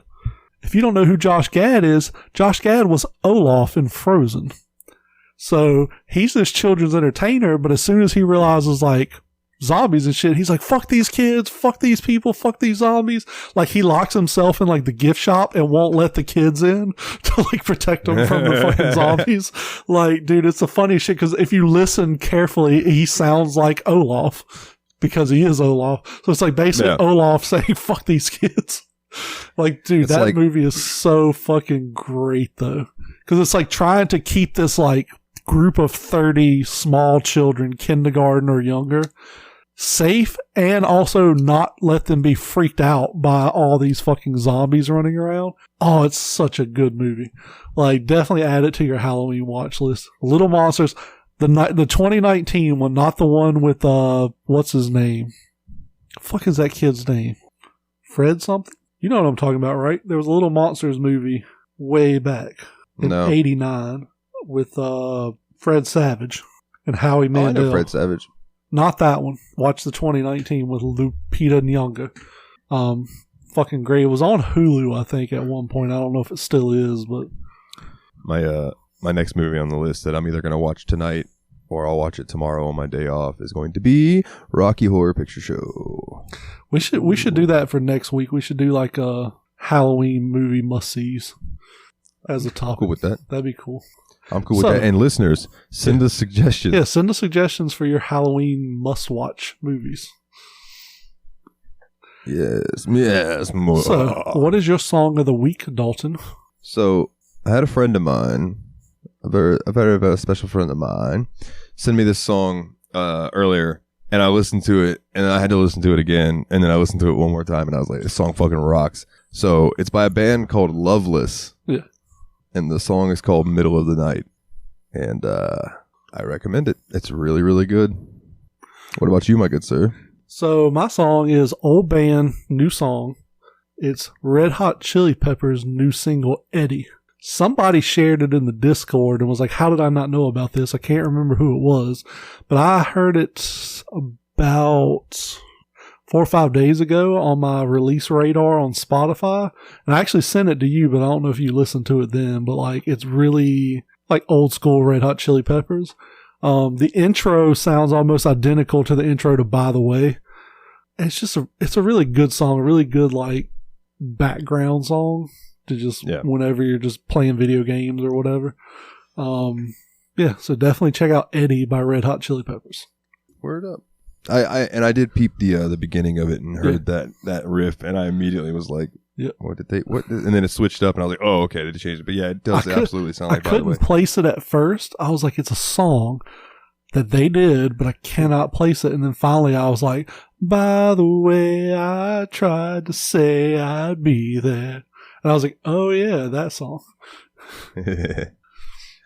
Oh man, you ready for some community questions, my good sir? We are getting a ton of community questions, and I fucking am here for it. I love it. Yeah, dude. It's wonderful. Warms the cockles of my black little heart. Warms my cock. And balls. So, up first, one from Jeff. What is your... Sorry, the next one threw me off, and then I remembered that we can pull that up and look at it. So, the first one from Jeff is, what is your greatest fear? So, I have to say greatest fear would be something serious happening to my kid. I know he called me as we were getting ready to start recording. I don't know how much of that conversation you heard through the mic. He just lost a tooth again, so the tooth fairy has to come see him tonight.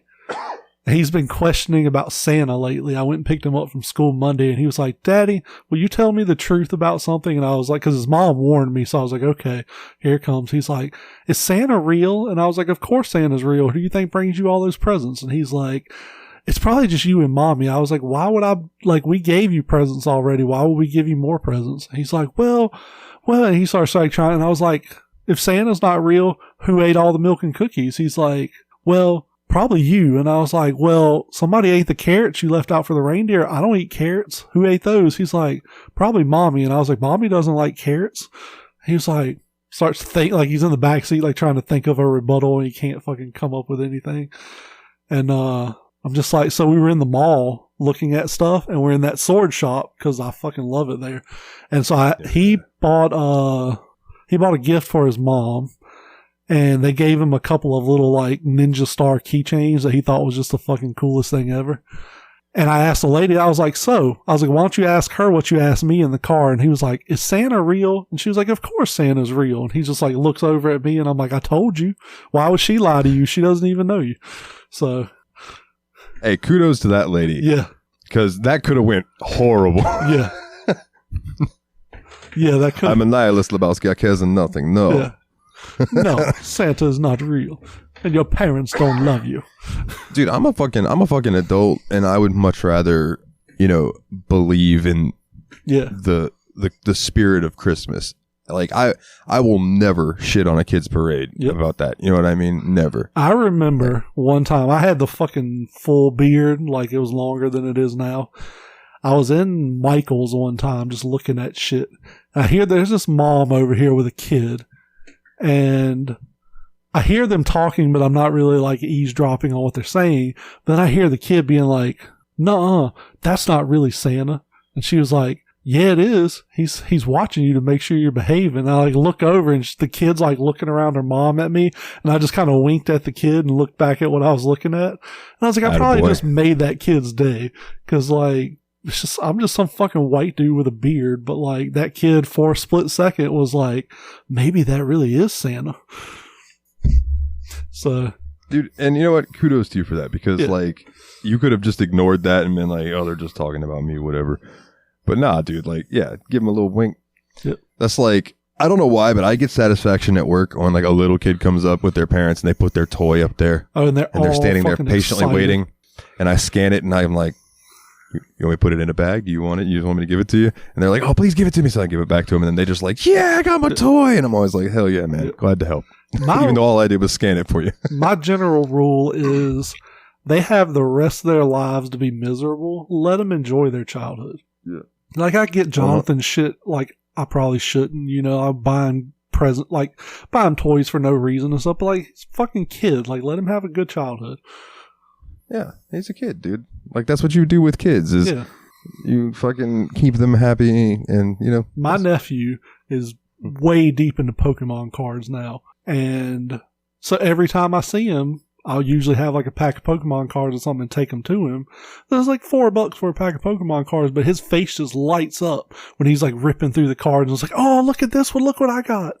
And like that, he just thinks that's the coolest thing ever. I went to his baseball game Tuesday after work. Tuesday or Thursday, one of the two. But I went to his game. They were already playing when I got there, so he didn't know I was there. When they finished, he was like walking up, and I was standing there. And when he saw me, he just got this huge grin on his face, and like that warmed my heart, because it's like that kid saw me and was happy to see me. Like, as an adult, very rarely has anyone seemed like they're happy to see you. Like, just somebody to genuinely light up like that when they see you just warms your heart. So I'm just gonna be the best dad I can be the best uncle I can be. And just fucking, dude, I will go to a convention or some shit. I will buy stuff for Jonathan. I'll buy stuff for my nephew. I'll buy stuff for Ostara or Christina if I see something I think they'll like. Very rarely do I buy shit for myself, because I'll see something I want and I'm like, I don't really have the money for that. And then I'll spend the same amount of money buying shit for other people. Like, because that's just who I am. I'm a giver. I'm a gift giver. So I know how that goes. But yes, back to our greatest fear. Something happened. Something happening to my kid serious. He got appendicitis once, and that was like emergency surgery, and that was the scariest shit I think I've ever been through. But outside of that, like being bitten by a snake, it just scares the fuck out of me. Like, I'm scared to death I'm be walking through the woods and the snake is just going to bite me. And I'm like, what kind of snake is it? What, like, am I going to die? Oh my God, I don't know what's happening. Like, so yeah, I don't know. I don't want to be bitten by a snake. What about you? I think my greatest fear is dying before I leave a positive imprint on the world somehow. Be it music or, you know, whatever. Well, you have Yabs Pod. I think this is positive to some people. Yeah, fair enough. And I got the Steam Machine. I have the JRPG Report, but like, I don't know. Like, I would really like to be able to put out an album that's not, you know, that has my singing on it and stuff. Speaking of, we have at least 4 women that I know of listening to this show. That blows my mind, because I really thought this show would be super offensive to women, and apparently they love it more than anybody else. I don't know if that goes to say something about us or something about them, but either way, I love you all. Dalton loves you all. You are wonderful. Yes. Keep listening, please. Yes, keep listening to the sultry tones of our voices. Yes, very much. And that goes for you dudes too. Like, we're not shying away from you either. Yeah, come here. You sexy thing. Yeah, we love you guys and your cocks and balls too. Yeah, so we want you all to meet up 2 by 2, dock with each other, dock with your partner, and then we're going to come through and set a world record for karate chopping docked dicks. Like, you dock together and we're just going to karate chop them apart. That was not what I was expecting at all. Oh my God. Then we'll celebrate with a circle jerk. Everybody take the dick to your right. Everybody back to the pile.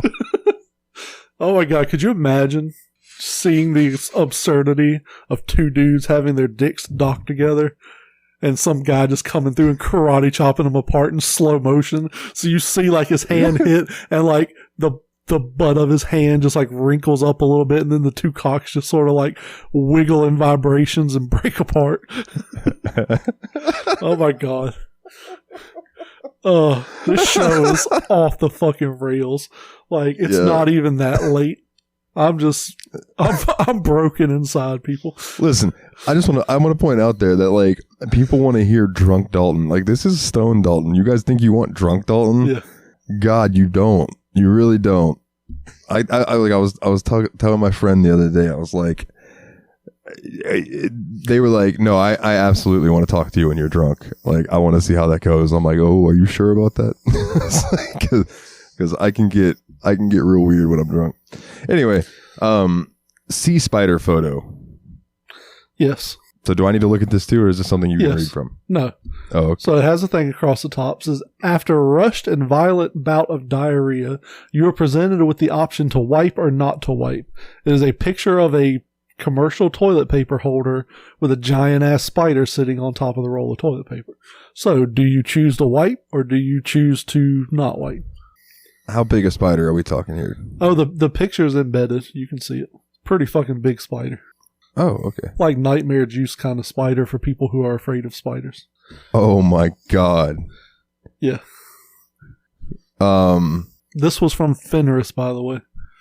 Oh, Fin.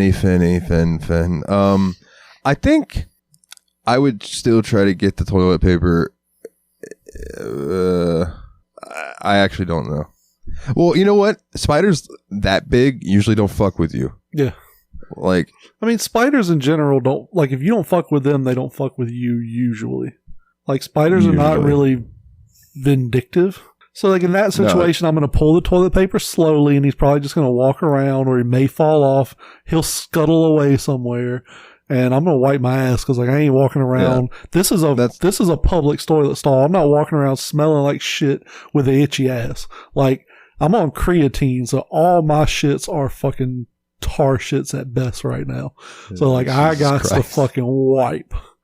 So, yeah, ain't gonna be none of that shit. Spider gets me, he gets me. I'm gonna be like, move along, you don't want none of this. Like, get off the toilet paper, I will wipe my ass with you. So, yeah. I'm gonna rip your face off and wipe my ass with it. So, yeah, I'm gonna wipe. Yeah, I would probably do the same. Like, I think that if you could pull the toilet paper slow enough, he'd probably just walk on it like a treadmill. It would probably, well, yeah, that, or like you could kind of like get it out enough where you could kind of grab the other side and kind of like try to get the spider to go onto the wall or something, you know what I mean? Like crawl off. Or you could grab the toilet paper and pull it away from you and just give it a good sling and let it fucking send that spider fucking going somewhere and just hope not on you. Now, giant spiders freak me out less than a bunch of tiny spiders. A bunch of tiny spiders are like, they don't freak me out, but I like them less than, like, if you got one big spider, I'm cool with that. I had a tarantula as a pet, like, I'm okay with spiders. But the little teeny tiny, like brown recluses, because brown recluses are fucking small, but when they bite you, they make your skin die. So yeah, they give you necrosis. Yeah. They gotta literally, like, the doctor's gotta go in and cut out all the fucking poisoned dead tissue. And yeah, that's fucking gross. I don't want to have to go through that. Two spider stories for you. First one, having to do with poison or venomous spiders, black widows. So do you have those up there? I think so. So they're about like yay big. Yeah. I would say like a $50. Yeah. But they are dark black, and on their belly is a solid red hourglass shape. Yeah. And they will fuck you up. Oh yeah. Like, if you don't get treated after you get bit by one, it could possibly kill you, or like, you know, do some damage, serious damage to you, nerve wise.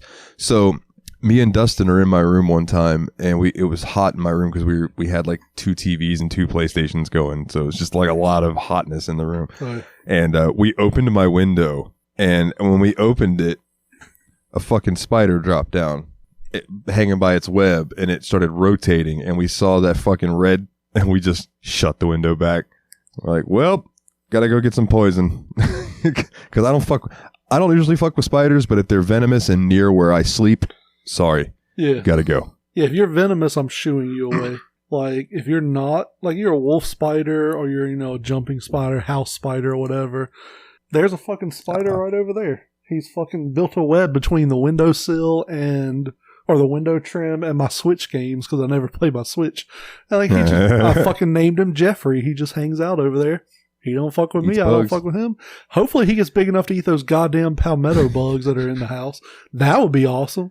But, I mean, if he gets that big, I'm going to fucking just make him an actual pet. So my other spider story for you, since you said you don't like small spiders. So we're out front one time on my walkway outside my front door, and I saw what looked like a big black spider to me, so I assumed it was a black widow. So I stepped on it and dragged my foot to go ahead and just take care of it, get rid of it. Yep. And all of a sudden, the ground just started moving because, like, I don't know, 500 spider babies just started scattering everywhere. And me and Dustin, I think it was either me and Dustin or me and Danny. But in any case, we started just fucking dancing around like, oh my god, trying to stomp, trying to kill them all. We're like, no, oh my god, please do not have this many spiders around here, Jesus Christ. Freaked me the fuck out. Then I ran inside, I kicked my shoes off, took my socks off, dropped my pants, made sure there was none crawling on any of my shit. I was like, ah! A Mike can one up that story. I was in by all means. 4th or 5th grade. So we're like kids, class of like 20, 25 kids. There's a big old fat juicy spider in the classroom, right? Yeah. Teacher goes over to kill it, so all the kids are like, ooh, a spider. We're all like huddled around looking. She steps on it from the head first, and hundreds and hundreds of babies just spew out of the back of it like a shaken up soda can full of spiders. Just fucking babies just go everywhere. So you got like 20, 25 fucking kids screaming and flipping out and turning chairs over and shit. The teacher screaming and flipping out because she's like, I can't deal with this. Like, just fucking hundreds of spiders everywhere. That's a nightmare. Yeah. Like, I will take that giant ass spider from 8-Legged Freaks. I will fight that motherfucker over like 1,000 tiny little spiders. And like, the tiny little spiders can't bite you, they can't hurt you, but they're just creepy. Well, that's like the old adage of like, would you rather fight 1,000 chickens or one big chicken? Yeah. It's like, I want to fight one big chicken so I can focus on that and not have to focus on trying to defend myself from 1,000 different positions. It's not going to happen. They're going to overwhelm you and peck you to death. Yeah. It's would you rather fight one dinosaur-sized chicken or T-Rex-sized chicken or 100 chicken-sized T-Rexes? Yeah, that's right. I'll take the T-Rex-sized chicken and I'll shoot it in its fucking head. Probably so. Well, I mean, you're unarmed, though. So... I have a cock. I will shoot it in its fucking head. Yeah, chicken. And it'll just be defeated because I got cum all over it, and it'll just be like, oh man, you came on me. Take this I feel chicken. so dirty. And just comes in its eye, it freaks out, falls, and cracks his neck on something and dies. And I win. Dalton wins by cum assassination. Cumtality. Okay. What is your favorite cryptid and why? From Megan. I think this is more of a me question. I know you're not really into the cryptids. I like and stuff, cryptids, yeah. I like some cryptids. Okay. Well, then, what you got? For me, it would be Nessie. I've always loved Loch Ness Monster. Yeah. She's a dinosaur, and I love dinosaurs, so. I can get behind that. Mine is the Jersey Devil for a few different reasons. One, I had a PlayStation game as a kid called Jersey Devil, and it was fantastic. Great 3D platformer. Holds up, by the way. I've played it recently. It's actually one of the few 3D platformers on the PlayStation that holds up quite well. And then, like, my dad's from New Jersey. So, like, I've heard stories from him about when he was growing up hearing about the Jersey Devil and all that stuff. So, it's just interesting. And when I was in high school, it was like 7th or 8th grade, one of my teachers had these books, one of these books that were like 909 stories or, facts about cryptids or like horror stories and things like that. Oh, yeah.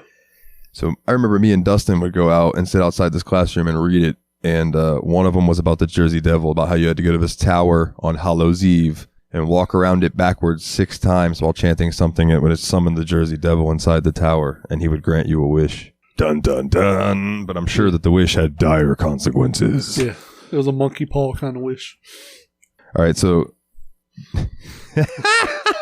you actually put this on you. Jeff the Anus, according to Jeremy's notes, asks, Jeremy, why are you a bitch? Listen here, Jeff. No, I can't say anything bad about Jeff. He's a Patreon, so. I plead the fifth. There Jeff, are like, so he is the man many of... amendments to the American Constitution. I choose the 5th. I plead the 5th. I plead the 5th. Dun, dun, dun, 1, dun. 2, 3, 4, 5th. 5th. 1, 2, 3, 4, 5th. Jeff, you have so many nicknames, but I also like to call him our resident grumpy old man. Yeah. He's now dubbed Jeff the Anus. I won't call you that. I like oh god, was it Mr. Syllables? Because this is his nickname's got so many goddamn words in it. Now he's just Mr. Syllables. There's so much. Anyways, so you didn't answer the question. Why are you such a bitch? My mama didn't raise me right. Papa don't preach. I don't think I can be a bitch and take down a bear at the same time. So Jeff got his facts wrong. Jeff's been watching too much Fox News. Kelly Osbourne has a song called Papa Don't Preach. I got a song for her ass called Daughter Can't Sing. The player haters ball. The player haters ball. Buck Nasty. Buck Nasty. I just loved the way he used to say his name. Buck Nasty. So Jeff said he might have asked this before, and I believe he has, but we can talk about it again. What is your greasy hangover meal? So, just to piss everybody out there off, I've only been hungover one time that I can remember in my life. Go fuck yourself. And I tried to eat a cup of Jell-O, and that didn't work too well, so I just laid down and took a nap. Truly, go fuck yourself. They mostly come out at night. Mostly. Quick, wit. Remember the 5th of November. Wow, my mind just blanked. Okay, so I had to read the question again. So I really love a good plate of corned beef hash. I don't know if that's something that you like. No, I don't really know what that is. So corned beef hash is basically, it comes in a can. Yeah. And it's like, it looks and smells like dog food until you start cooking it, right? But it's like corned beef, but it's almost mushy. What is corned beef, though? Like you just take beef and you put it in some corn. Is it ground beef you like stuck up Paul Corn's ass for like 2 weeks and then you pulled it out? No. Paul Corn beef. Paul Corn beef. Shout out to Paul Corn. Wayward Cross Comics. Go check him out. Is it beef from Jonathan Davis's Private Reserve? In a Uradanda, we got beef atanda. No, it's corned beef is like you put it into it's beef that's been brined in like a Cornish brine. Oh, so it's Cornish. It's not actual corn. Yeah, okay. Yeah. It's corn. Yeah. Now that makes more sense to me. So they brine it. And Fenris, if I'm getting any of this wrong, please correct me because I know that you actually work in a kitchen. Curse him out. Smack him around. Curse me out. Go full Gordon Ramsay on him. Put 2 pieces of bread on either side of his head and be like, "What are you?" Oh, Fanny's so sweet. Don't tell him to do that. So they take that, and I don't know what they do with it, they make it into corned beef hash, but like it's real mushy until I told you they throw put it in up the pan. Paul Corn's butt for 2 weeks, and you just fucking like you cook it. What I like to do is I like throw it in the pan and I spread it out until it's kind of even. Yeah.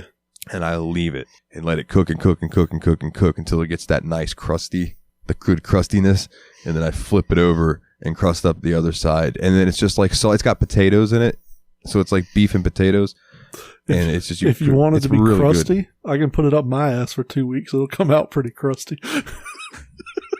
Why you gotta try to ruin one of my favorite foods? I don't eat So, it, like, so when it's fine. When it's done, you put some cheese on top. I actually think you would like it since you like potted meat and Spam and things like that. I think Maybe, you I would don't like know. corned beef hash. We'll never know. I know. Maybe. Oh, excuse me. Maybe one day I'll cook it for you and I'll just give you one little bite and be like, if you spit it out, that's fine. You never have to try it again. I think you would like it though. I also just love waking up and like when I used to do property preservation, we would leave my house at 5 o'clock. So by like 8, 9 o'clock in the morning, I'm like ready for lunch, even though it's not lunchtime. And we used to stop at Wawa and go into Wawa. And do you have those up there? Nope. Okay, so Wawa is this gas station, but they have a full fucking kitchen in it. Oh, yeah. And you go up to these touch screens and order what you want. And I could order a Philly cheesesteak sub foot long at 7 a.m. That's like Sheets here. Like Sheets? Okay, yeah. So a place like that. Yeah. And it was actually a really quite decent Philly cheesesteak. Oh, yeah. And dude, it was just awesome. And they also did like a spicy chicken sandwich and stuff like that. They had great food, and it was awesome to be able to get lunch early. So like, I wish there was one closer because when I have a hangover and I wake up, I would love a good burger or a good Philly cheesesteak, just something to soak up the grossness in my stomach. But normally, when I get hangovers, it's either I wake up and I just feel a little bad and I'm all right, or I wake up and I feel like fucking death and I throw up for like 2 days. It just depends on how much I drink. Like last time I had a hangover for 2 days because of how much whiskey I had put away with the girl I was hanging out with the night before. I should not have tried to keep up with her. Yeah. Jesus Christ. Like I got drunk under the table by her, and I'll openly admit that. So let's see, what's next? Is there a gaming chair better than a beanbag chair? From Jeff. So while I agree that beanbag chairs are hella comfortable, I'm 36 and out of shape.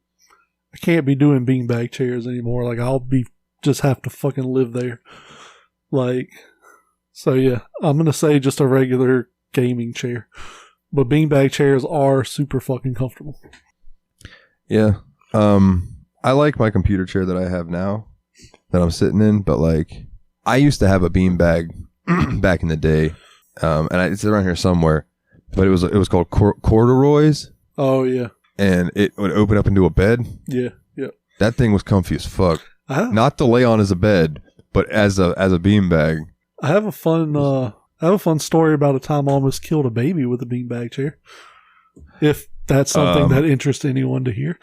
I was gonna say, dude, I don't know if anybody wants to hear about you almost killing a baby, but I was like sure. 4 or 5. I was young, 4 or 5, but I was a big kid. So my mom ran like a daycare at our house when we were young, make a little extra money.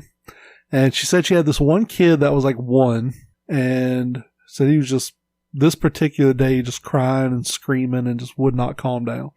So all the older kids are outside playing, probably unsupervised. This was the early 90s, whatever. We're outside playing, and she set the baby in a beanbag chair in front of the TV, and he stopped crying. He's just sitting in the chair staring at the TV, right? I've been a fucking TV kid since I knew what a TV was. So I came inside, being young. You know how young children are completely unaware of their surroundings. I walk over in front of the TV, watching the TV. I know there's a beanbag chair behind me. Oh, so no. I just flopped down in the beanbag chair, and my mom is like, "Oh my God, no!" and ran over and just like grabbed me by the arm and slung me across the room like a fucking anime. And like the baby was fine because it was a beanbag chair, so like nothing happened. I was sitting on him for like 3 seconds, yeah. And I don't even think he started crying. But yeah, my mom just like fucking like anime tosses me across the room by my arm. As you flew, you went, wow! Yeah, like, oh. Team Jezza's blasting off again. Yeah. So yeah, I almost killed a baby in a beanbag chair because I was a very big and very floppy child who had no idea of his situational awareness. I was just like, TV, beanbag, sounds like a good time. Flop. Tremendous. Yeah. But not tremendous. No. But also good thing the child did not get hurt. I'm glad of that at this point. Never It's want to always see like- children get hurt unless they're running around in my store unsupervised. Then they fall and like bump their little head on the floor and start crying. And I'm like, good. Maybe if your parents weren't so absent, that wouldn't have happened to you. Dude, when I worked at Harvey's, I was bagging, and this lady comes up in her cart, and she's on the phone and not paying attention to her kid. And her kid is standing up in the cart, like just dancing around and being a hellion. And she reaches over and touches him, and she's like, stop doing that, but not paying attention, not being direct with him. Yeah. And this kid ate shit, Jeremy. The cart fucking shifted and he lost his balance. He fell forward and fucking like his face down all the shelves right there by the fucking register. And he hit the ground, and I had to walk away because I started laughing, and I knew that mom would freak the fuck out if she saw me laughing because I honestly felt bad for laughing. Because the kid started crying and it was like the kid was like 4 or 5, like old enough to not be dancing around in the cart. You know what I mean? Like he made a stupid decision and he paid for it. And he paid for it dearly. Yeah. I didn't see any blood or anything. He had like a red mark on his forehead where he just went down the fucking shelves. But I was like, oh my God. The shelves probably saved him. Because like if he'd have taken a header to the floor, it probably would have been worse. That'd have been way bad. It's almost like, in wrestling, when you go through a table, they say it breaks the fall. Actually, it doesn't actually hurt as bad as just smacking the mat. Yeah. So I can imagine, face first into that fucking, ugh. I take Wayne from Letterkenny's stance of fuck your kids. I don't give a shit about your kids. Fuck your kids. I don't give a shit about your kids. Nothing much funnier than a kid getting hurt on a bicycle. Fuck your kids. I don't give a shit about kids. Yeah, like if you're not parenting your kid, you're not watching your kid, and they eat it, it's fucking funny to me. I don't care. Like, watch your fucking kid. Like, now if they get seriously hurt, it's not funny. Like, if they fall and hit a fucking rack and like hook goes in their eye and they're all fucked up. Oh God, no, I'd have been traumatized. Yeah. But like if your kid just eats it superficially, I'm gonna fucking laugh at them because like they shouldn't have been doing that, and you should have been paying attention to what they were doing instead of taking your 2-year-old into a store and then staring at shit while your 2-year-old ran around like it was at a playground. Dude, I had somebody's kid crawl inside a claw machine one time, like in the prize chute. Look over and her fucking little legs are dangling out of the hole. I'm like, yep, this is gonna be fun. Jesus Christ. Real quick, speaking of Letterkenny, I just want to give a shout out to Letterkenny on YouTube. They have their bloopers on YouTube from the seasons. Dude, one of my favorite things ever is watching the blooper of them trying to get through that fucking scene talking about the guy up in space who beats off.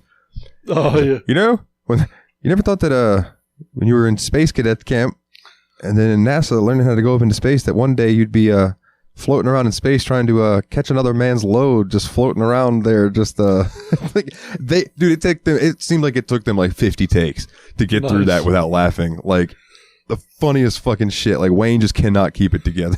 Speaking of, there's a tape out there from one of the 60s missions. So the way it worked in the shuttles in the 60s, and I guess it's still what they do now, but it's a little more sophisticated. You had like a Ziploc bag because, you poop in space.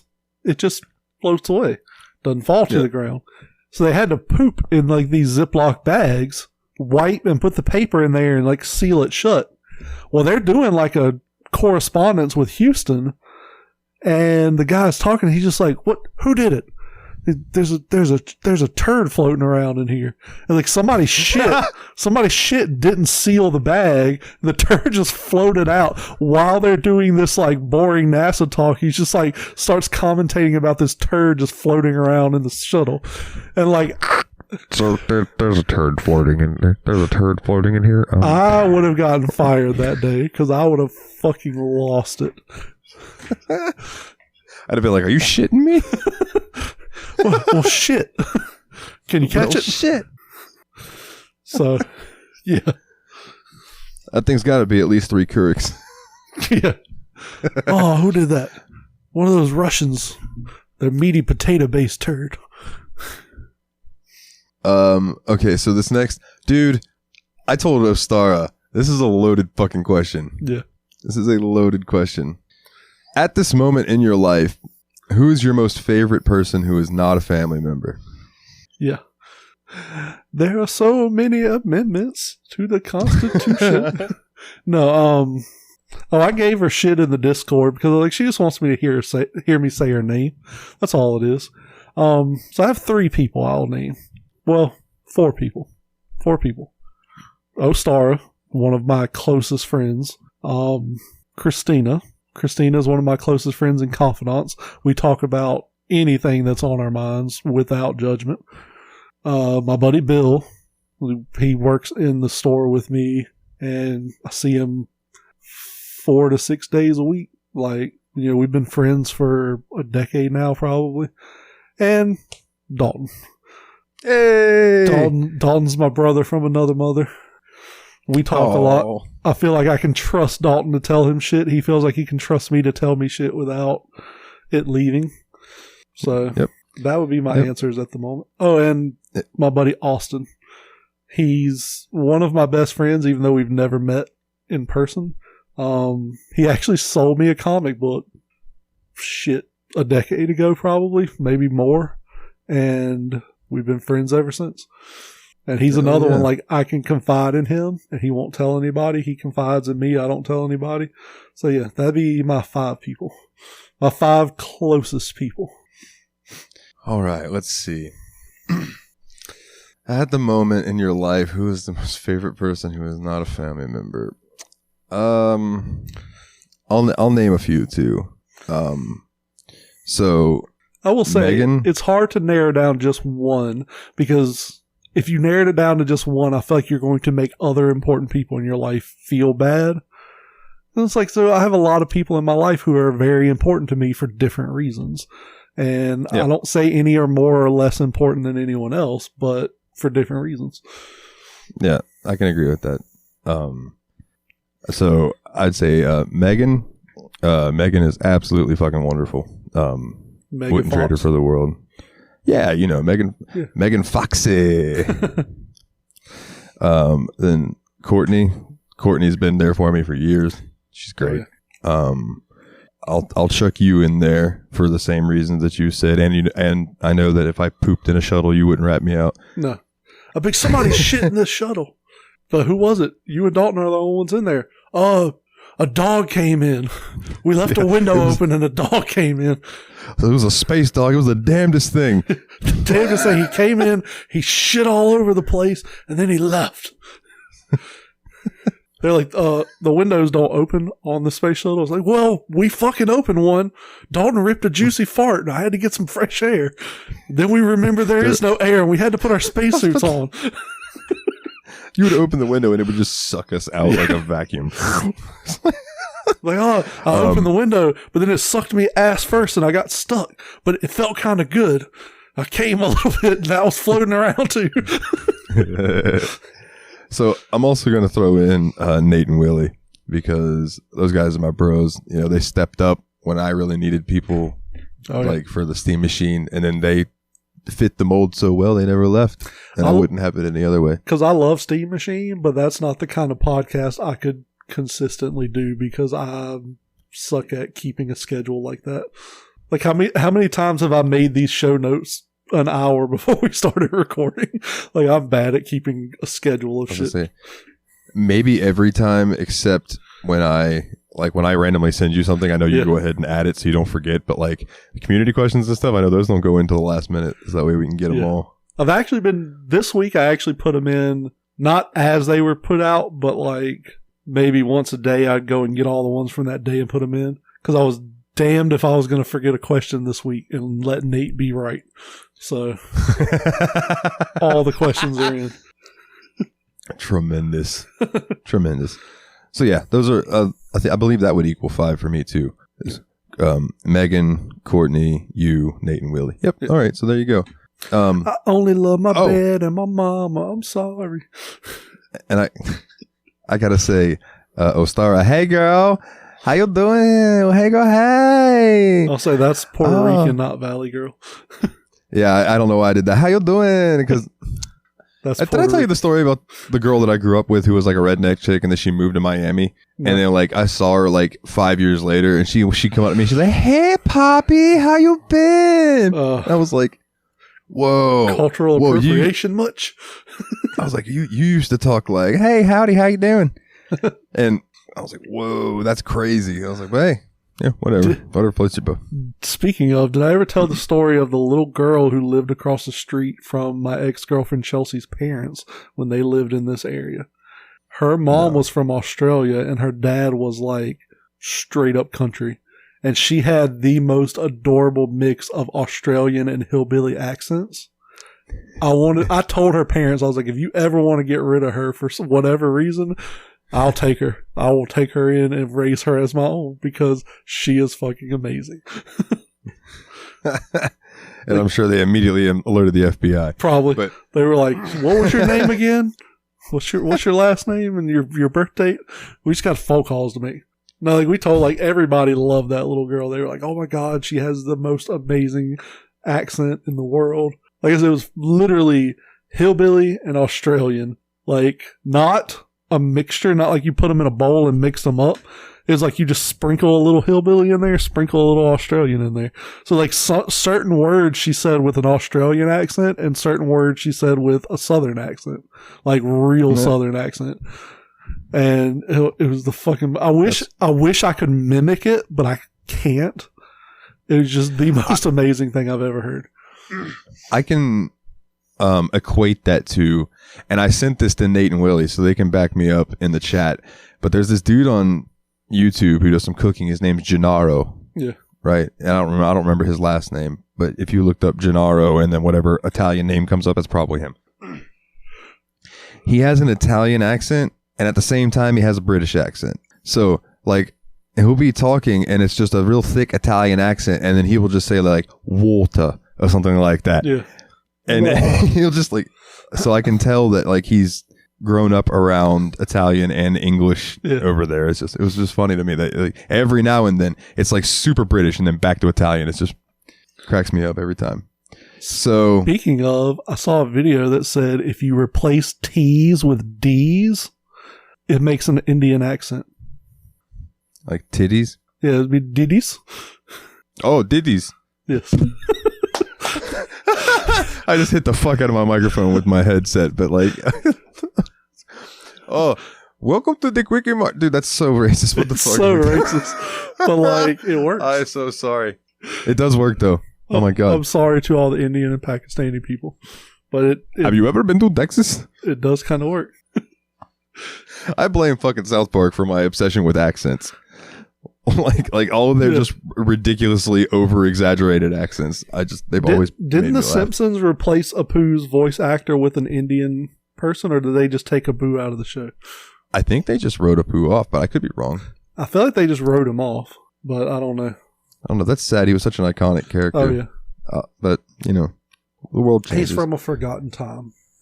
Yeah, we were stupid and ignorant back then. I used to love, though, when I would play Simpsons Road Rage, and you would be driving as Apu, and you would hit somebody who was, like, on the sidewalk, and he would go, "Get out of the way, you silly pedestrian!" And it would just fucking crack me up every time, because I loved him. He was just hilarious. Nice. And he would talk shit to Homer about buying all the donuts and stuff. It was great. So the next question from Ostara. That made me think of that scene in The Simpsons where, like, Homer and Ned are in the car, and they hit something. Homer's like, "I think we hit something. I hope it was stupid Flanders," and starts laughing. Like Ned is sitting in the car next to him.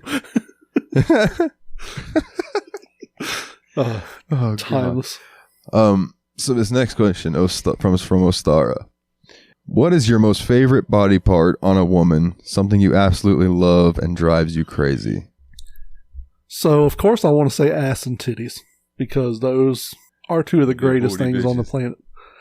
But aside from those, I love eyebrows, like properly taken care of eyebrows, or thick, bushy eyebrows like Cara Delevingne drive me nuts.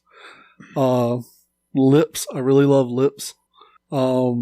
Baby, can you hear my voice? Saying your name, that sounds so sweet. I love so many women love that song when it's about a guy cheating on his girlfriend.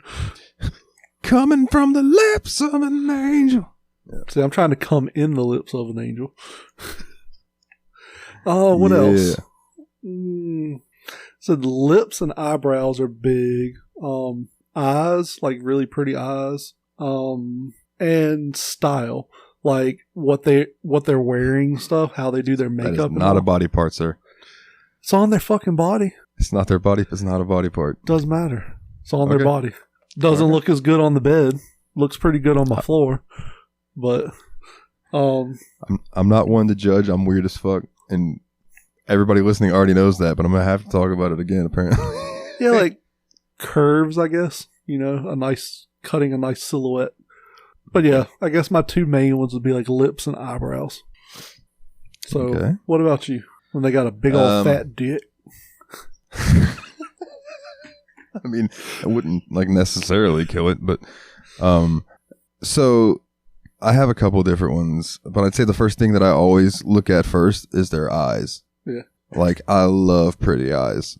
And like you ever had somebody like look at you like the way they look at you and like the like you can see into their soul and you can tell that they care when they're listening to you talk and stuff like that. That is wonderful. And I love pretty eyes. I've mentioned before, I like pretty hands and feet. So like I always check that out because here's my theory on it. If I can look at their hands and I can look at their feet and they're clean and they're well taken care of, I can assume that she's good about hygiene. Yeah. Right? So I always look at that. But I love tummies too. Like I love a girl's tummy. Oh, like yeah. I'll give it kisses. I don't give a fuck. Yep. Like if it's big, small. I was going to say that about the vagina topic earlier. Like give it a little kiss on the forehead. Just hair too. Certain hairstyles really grab my attention. And I've asked female friends before. I'm like, would it be weird for me to walk up to a woman I don't know in public and be like, "Hey, I really like your hair." Like, it's a compliment, but I feel like it could come off creepy from someone you don't know. So I'm like, I'd rather just not be creepy, so I don't do it. But I'm always like I really like her hairstyle. I want to tell her, but it feels weird. How the fuck do you think I feel when I want to look and be like, "Oh, that color looks really pretty on your toes"? Yeah, like, why they'd be like, "What the? What the fuck are you looking at my feet?" Yeah, exactly. Like, so something that like I love and drives me crazy.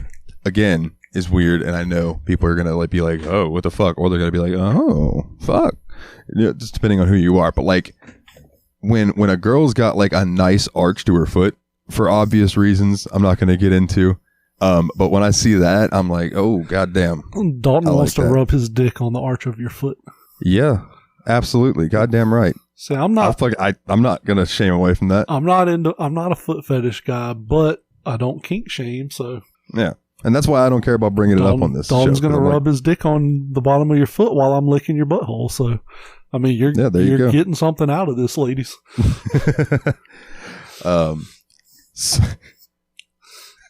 don't know why Jeff's answer made me laugh. This next question is from Jeff. What is your favorite cold cut of meat? Jeff loves salami. So, my go-to is oven roasted turkey breast from Hillshire Farms in the fucking Tupperware container with the red lid. That's my go-to. But I do love the Oscar Mayer super thick cut bologna. So it's like almost like two slices of bologna in one. Yes, that shit is good. But yeah, like my go-to, because bologna's not super healthy for you. I do enjoy it. I bought a pack today, so I'm going to be making some bologna sandwiches. Oh, you bitch. But now I want bologna. I don't have any. But my go-to is the Hillshire Farms oven roasted turkey breast with some provolone cheese on a sesame seed Pepperidge Farm, like a sesame seed bun. Fucking great. So if I'm just going from the counter, yeah, or over the counter, Jesus Christ. If I'm going from like the deli, not the deli section, but I'm talking about the lunch meat section. I'm gonna get either, I don't remember the brand, but it's the little Tupperware with the red lid. Oh yeah. I don't remember the brand, but it's mesquite smoked turkey. You said with the red lid and the Tupperware? Yeah, it's the Hillshire Farms. Okay, so that meet. is Hillshire Yeah. Farms. I always Okay, well, confuse then, yeah. Hillshire and Pepperidge Farms. That's the one that I was thinking it was, Yeah. and I'm like, I don't think that's right there. I Pepperidge don't think Farms Pepperidge Farms. does like baked goods, cookies and Yeah. bread and shit. Pepperidge you Farm remember? or Hill. I always remember it by the commercial because like Hillshire Farms, Pepperidge Farms. go meet. Go meat. But yeah, their mesquite smoked turkey is really good. Or I just go for bologna, bro. Like you said, I do love salami though, and pepperoni, and like all of those Italian cold cuts. Dude, you give me an Italian BMT, I'm all about it. But Have you ever eaten the clown face bologna? no, You know what I'm talking about, right? kind of. Is that the one with head cheese in it, or? Maybe. Let me see if I can find it and send it to you. Now, I like taking green olives and cutting them up and putting them on my bologna sandwich sometimes. And my dad goes, "Why don't you just buy olive loaf?" And I'm like, "No, No. no, I prefer to do it. I'm going to send you this because because it's kind of nightmare fuel. Oh, Jesus. Okay. It's fucking kind of scary. This is in England, I guess, because it's pence per 100 grams. So I'm assuming that's over in the Kingsland, I guess you would call it now, since the Queen is no more. She has been Kingsland. vanquished. So yeah, meat clown. That's fucking creepy, right? Is that supposed to be like? I don't know what that's supposed to be. That's fucking It's awful. fucking Yeah. What the creepy. fuck? Yeah.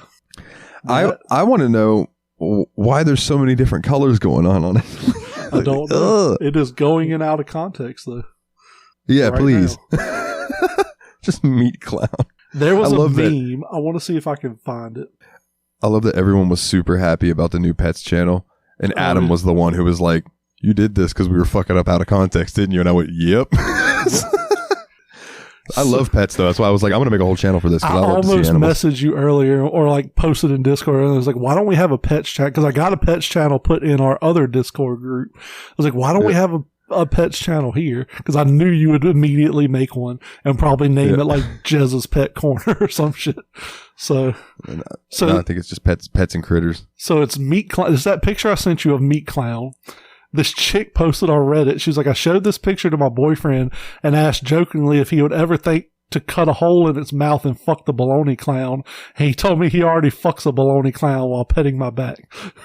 I was like, yes, that. That's fucking tremendous. Oh, God. All right, let's see.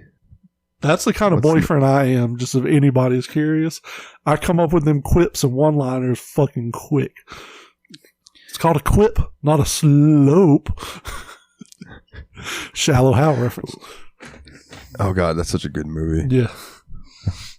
I can't do it. Her toes are longer than her big toe. I can't do it. I love it. It's fucking I just such a love stupid Jason reason. Alexander. He's such a good He's actor. brilliant. So Jeff's next question, sir. What is your favorite brand of shoes? It used to be DC. I always loved DC. Me too. DC Court Graphics. I always loved them. But they've gone so plain with colors. Like everything's black or white or brown. There's no like vibrant colors. I love vibrant ass shoes. Like, so Reeboks are super comfortable and they do some pretty cool like licensed stuff. Like I have a pair of Nerf Reeboks. They've done like Power Rangers, Jurassic Park, Sonic, like a bunch of different really cool licensed stuff. My current pair of shoes are Champions, and they're like neon green and neon pink and shit. But yeah, I just kind of go by what fits well, but is also super eye-catching and really bright and colorful. I will say I bought a pair of, I think they're called like Dawn issue 2s. They were Adidas, but they were basketball players' shoes. And he had like Spider-Man ones. So they were like the red and blue with the webbing and all of that stuff. He had Spider-Man, Miles Morales, Venom, and Spider-Gwen. Different like colorways. So I found the red and blue ones at Dick's Sporting Goods. I bought them. They were like $85. Took them home and they were just unbearably tight on my foot. Like the top and sides of my foot. I was like, you know what? $85 is a lot of money. These are not comfortable. So I just took them off and took them back. And they were like, okay, yeah, sure. I got my money back for them. And, so yeah, I always try. I don't order shoes online. I always try them on because they have to be comfortable or I'm not going to like them. Yeah. So yeah, I just kind of go by what I can find in my size, which is men's 12. that fits comfortable and is super bright. So, what about you? My favorite brand of shoe is any shoe that I can find that fits because I wear a 14. Yeah. And they're hard to come by sometimes. Have you checked Ross yet? No, I think we but talked about it last week. If I'm heading into possibly Jacksonville tomorrow to go look, or Middleburg to check out maybe one of these clinics for that thing we were talking about earlier, then I'll, and I don't want people to think I have like a medical emergency. I'm just talking about the green card. Well, I guess I shouldn't call it that. The weed card. Yeah. There you go. I think there's a Ross in Middleburg, so I'll go check it out. Check it out, because like I said, I've seen up to like size 22 or 23 there. So damn, those are almost as big for my dick. They were I could put fucking nuts. But if I had to pick a brand, I used to really like DC back in the day. And then I got into Vans and Osiris as well. Like they were all pretty comfortable, but I can't do like Converse and Vans and stuff. They don't feel comfortable on my foot because they're flat. They don't have any support. Oh no, I didn't wear those type of Vans. Like back, well, at least when I was younger, Vans made skate shoes. Yeah, and they were like the two big companies were DC and Vans. Yeah. Fun fact: when I was in 6th grade, I was in extended studies, which was like the gifted class. Right? Yeah. Like, or no, I'm sorry, it was gifted studies. Extended studies was ESC. That was different.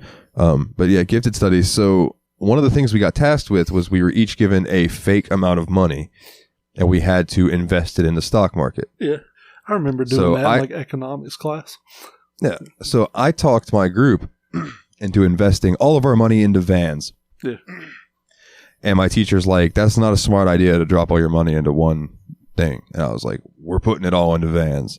And we won by a large margin because Vans was popping at that time and I fucking knew it because I was a skater. So I was like, yeah, we raked in probably like thousands more than anybody else. Nice. And we ended up getting an A+. And I was like, yeah, score. And everybody's like, well, how did you know that was going to happen? I'm like, I don't know. I like skateboarding. I look into this stuff. There was nothing at stake here. So I just took a whim. Drop it all. It's kind of like when you find $100, so you go to a casino and you just put it all on one spot. Yeah. You're like, let's see what happens. And then the roulette goes, boom, it lands on that, boom, you have thousands of dollars now, yes. Yeah, I remember an episode of Fresh Prince of Bel-Air where Carlton was gambling. He put half his money on black and half on red. He was like, oh, I can't lose. And Will was like, yeah, unless it comes up green. And it fucking came up on 0 green. He lost all his money. Oh, man. Jeffrey, get me Lucille. Yeah. One of my favorite scenes of all time. That episode is fantastic. So this next one, I believe, let me finish the questions from Kana. Is there a book or series that spawned a love of reading in you? For Kana, it was The Chronicles of Narnia, the first book that she really got into and wanted to read on their own. So I never really loved reading as a kid. It was always just a school obligation. I was more video games and playing on the computer. I did enjoy reading like Goosebumps. Goosebumps always got me as a kid. I read more now as an adult, but yeah, as a kid, I was never like in love with reading. Like it was a fucking chore. So, but yeah, I did read a lot of Goosebumps as a kid. So I kind of have like a daisy chain of books because it was like it started with probably The Giver. Like I read The Giver and The Giver was really fucking good. Then I read Lemony Snicket's A Series of Unfortunate Events. Those were tremendous. From there, I ended up reading like Comes a Horseman and Meg. And then I read Interview with a Vampire. And from there, boom, like I was hooked on reading. Anne Rice was fantastic. Rest in peace. You beautiful, beautiful bitch. Because like she wrote some good shit. Oh, yeah. Fun fact, she also wrote erotica under a different name. Yeah, I've heard that before. I think it was Anne Reliquois or something like that. Nice. Yeah. But yeah, if I had to say that there was a series that spawned my love of reading, really made me into it, it would be The Vampire Chronicles. Okay. The story of Lestat. I love it. It gave me my lifelong love of vampires. So, this next one is from Christina. Do you prefer to talk to text or typing on your phone? I'm a typer. I type. I will use talk to text, but only on the Google search bar. For some reason, I do it there, but I don't do it like actually texting people or anything. But I'll just hit that microphone and be like, big titties. Big old titties. Big Big old old honking titties. badonkers. Yeah, no, Big old hanging bazongas. that's pretty much the only time I use talk to text. Word? So, Yeah, I type. yeah, I'm actually I talk to a text is not great. swiper because I use Oh, Android, you and Android motherfucker. has swipe, so I just swipe. And that I motherfucker is have an Android, and I don't do that at all. That motherfucker is stupid sometimes. Like, it is so fucking dumb sometimes. What is your favorite character and least favorite character from any form of media, be it book, game, TV show, etc.? From Fenris. I meant to do some research for this question. So I can go ahead and answer if you want. Okay, yeah, go ahead. So my favorite character of all time is Lestat de Leoncourt from the Vampire Chronicles. Dude's just a badass. Oh yeah. And it would be so cool to live forever. I have a few people I would bite to make them stick around with me, and it'd be fun. And then my least favorite character ever, bro. I've only seen a few episodes of the show, but little fucking shithead Joffrey from Game of Thrones, dude. Oh my god, I hate that character so goddamn much. Oh yeah. So mine would be close between two for least favorite. Joffrey probably wins, but an honorable mention would be Tony Soprano's mom. Yeah. Fucking hated her. Yeah. I felt bad though, because her character went away because the actress died. Yeah. So I felt bad about that, but goddamn, I hated her character. kudos to that woman for playing the absolute most hateable fucking bitch ever on TV, in my opinion. Yeah. Well, not TV, but you know what I'm saying, cable. Oh yeah. I want to give an honorary mention Okay. for favorite to Geralt of Rivia. See, Geralt's the fucking man. I'm not super into The Witcher. Like, I haven't played the games. The show is just okay to me. As far as favorites, one of my favorites all time is Eric Cartman, because he is such a fucking good villain that, like, oh my god, he plays it so fucking well. What else? The Coon. Yeah.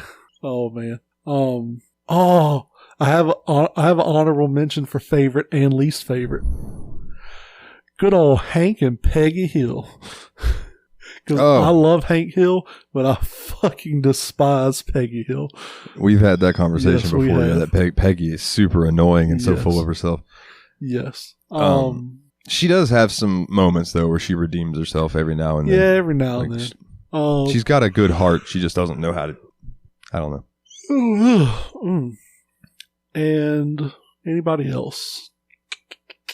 Like I said, for me, it's hard to pick like a favorite or a least favorite because it's dynamic. It always changes based on my mood and whatever else. I love like everybody on the boat in Jaws, like Quint. What's the fucking doctor's name? Oh, fuck me. We're gonna need a bigger boat. Yeah. Even Bruce the shark in Jaws, I fucking love him, even though he's a fucking machine. Fish are friends, not food. And least favorite from that would be the mayor, who refused to close down the beach even though there were shark attacks. He was a dickhead. Yep.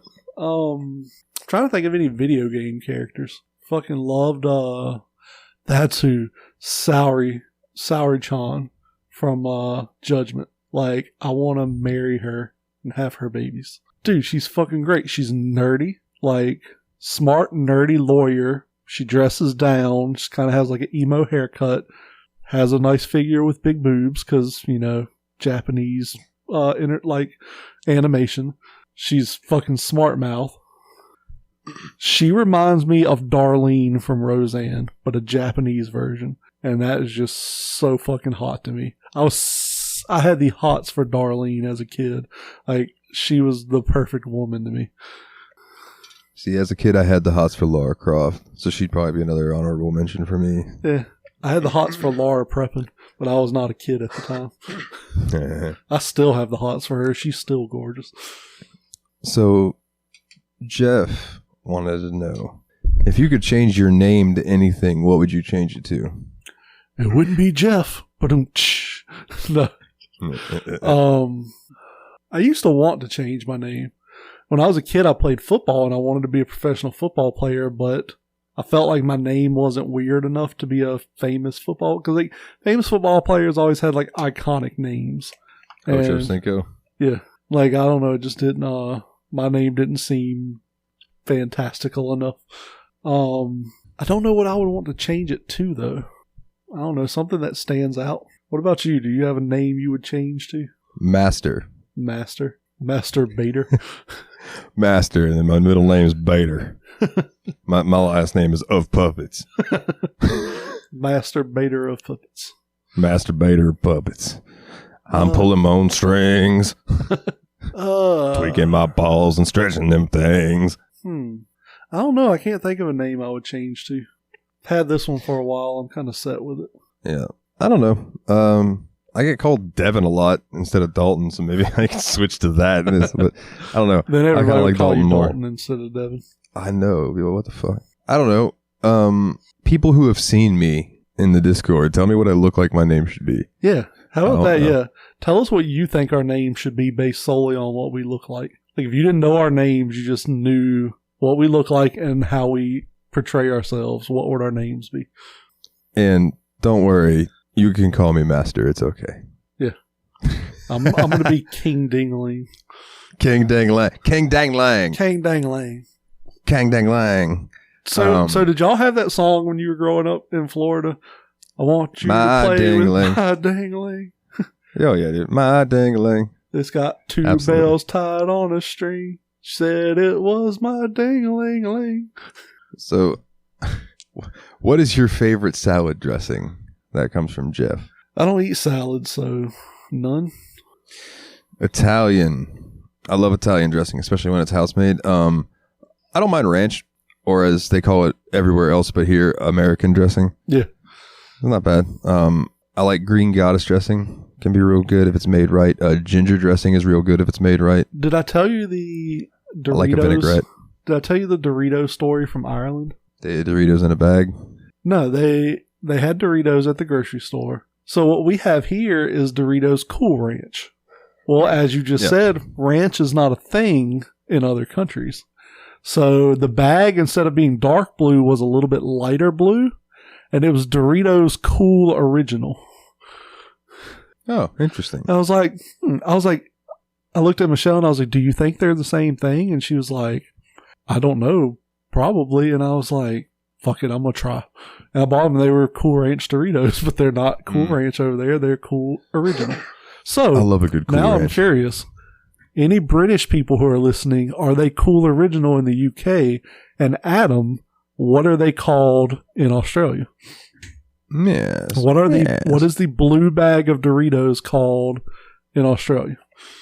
Do homework, Yabs Pod community. I don't think Pulse listens to this show, but if he does, Pulse, what do they call him in Canada? Let me know, eh?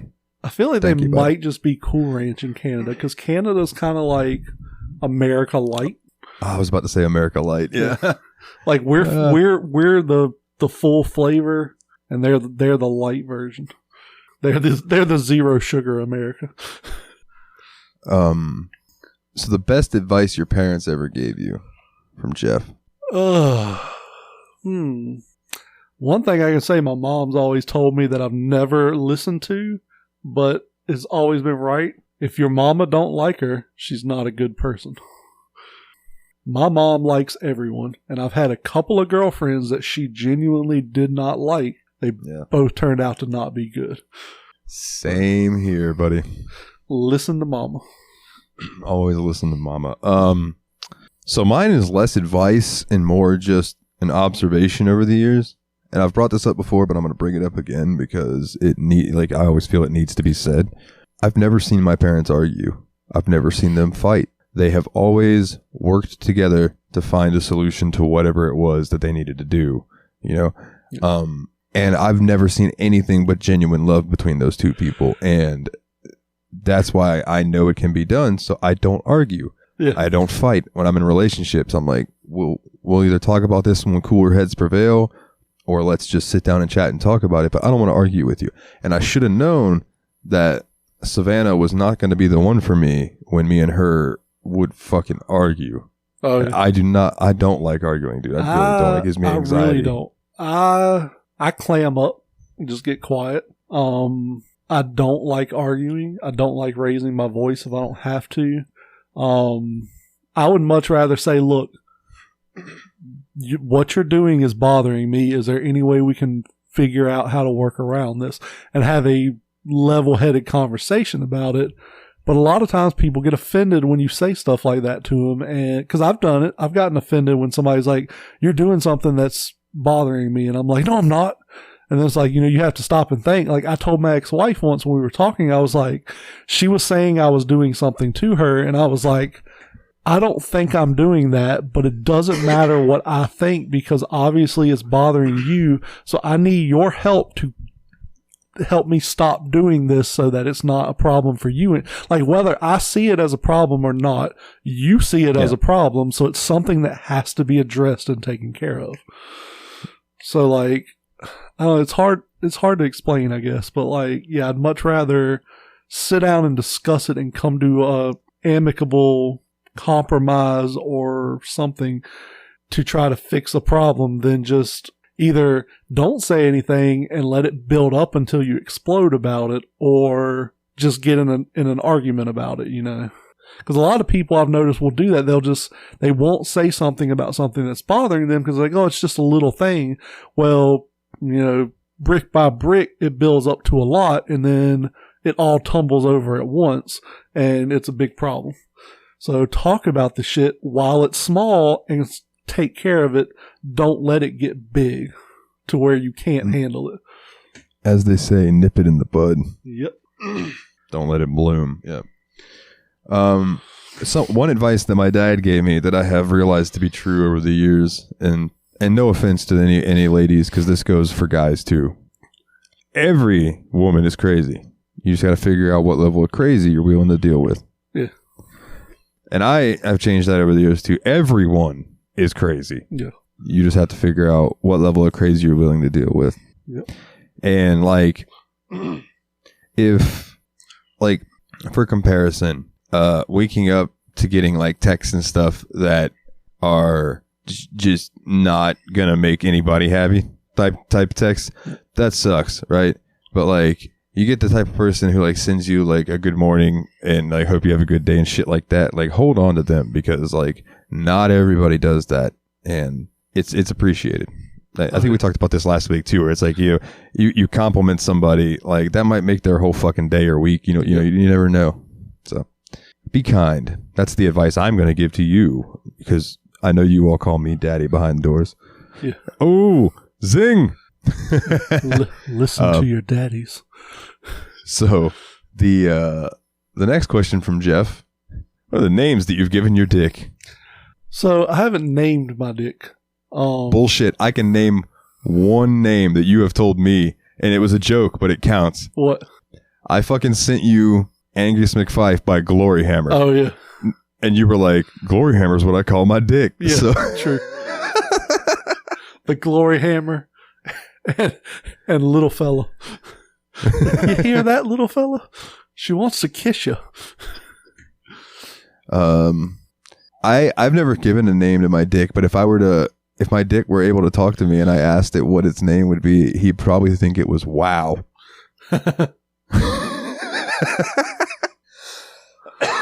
But no, I mean I've called it like Big D, Little D, Serdicus Maximus. I don't know, but they're never ever serious. You know what I mean? Oh, it's not like I call him Jim Bob, and we do have play dates, but yeah. I don't have conversations with him. I just take him out every now and then and beat the shit out of him. Yeah. Just beat his ass into the ground. The zombie apocalypse has just begun. What is your plan to survive? From Megan. So I've always said this. I'm an extremely picky eater with food anxiety.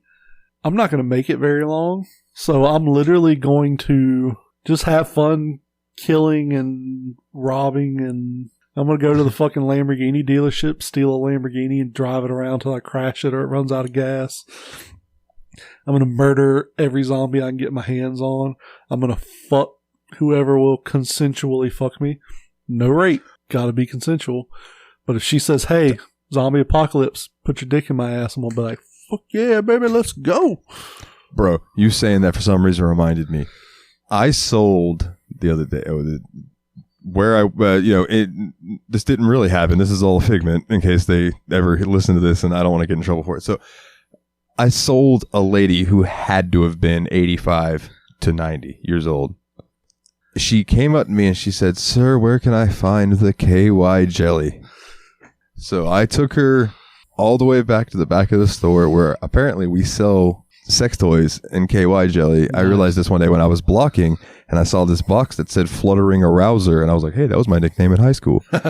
And so I pulled them all forward and so I took her back to where the KY jelly was and she was like, thank you very much. And then she asked me where she could find hair nets and I was like, lady, what are you getting into? I didn't say that to her, but I'm thinking to myself, like, you're about to have a good night, aren't you? Like, Jesus Christ.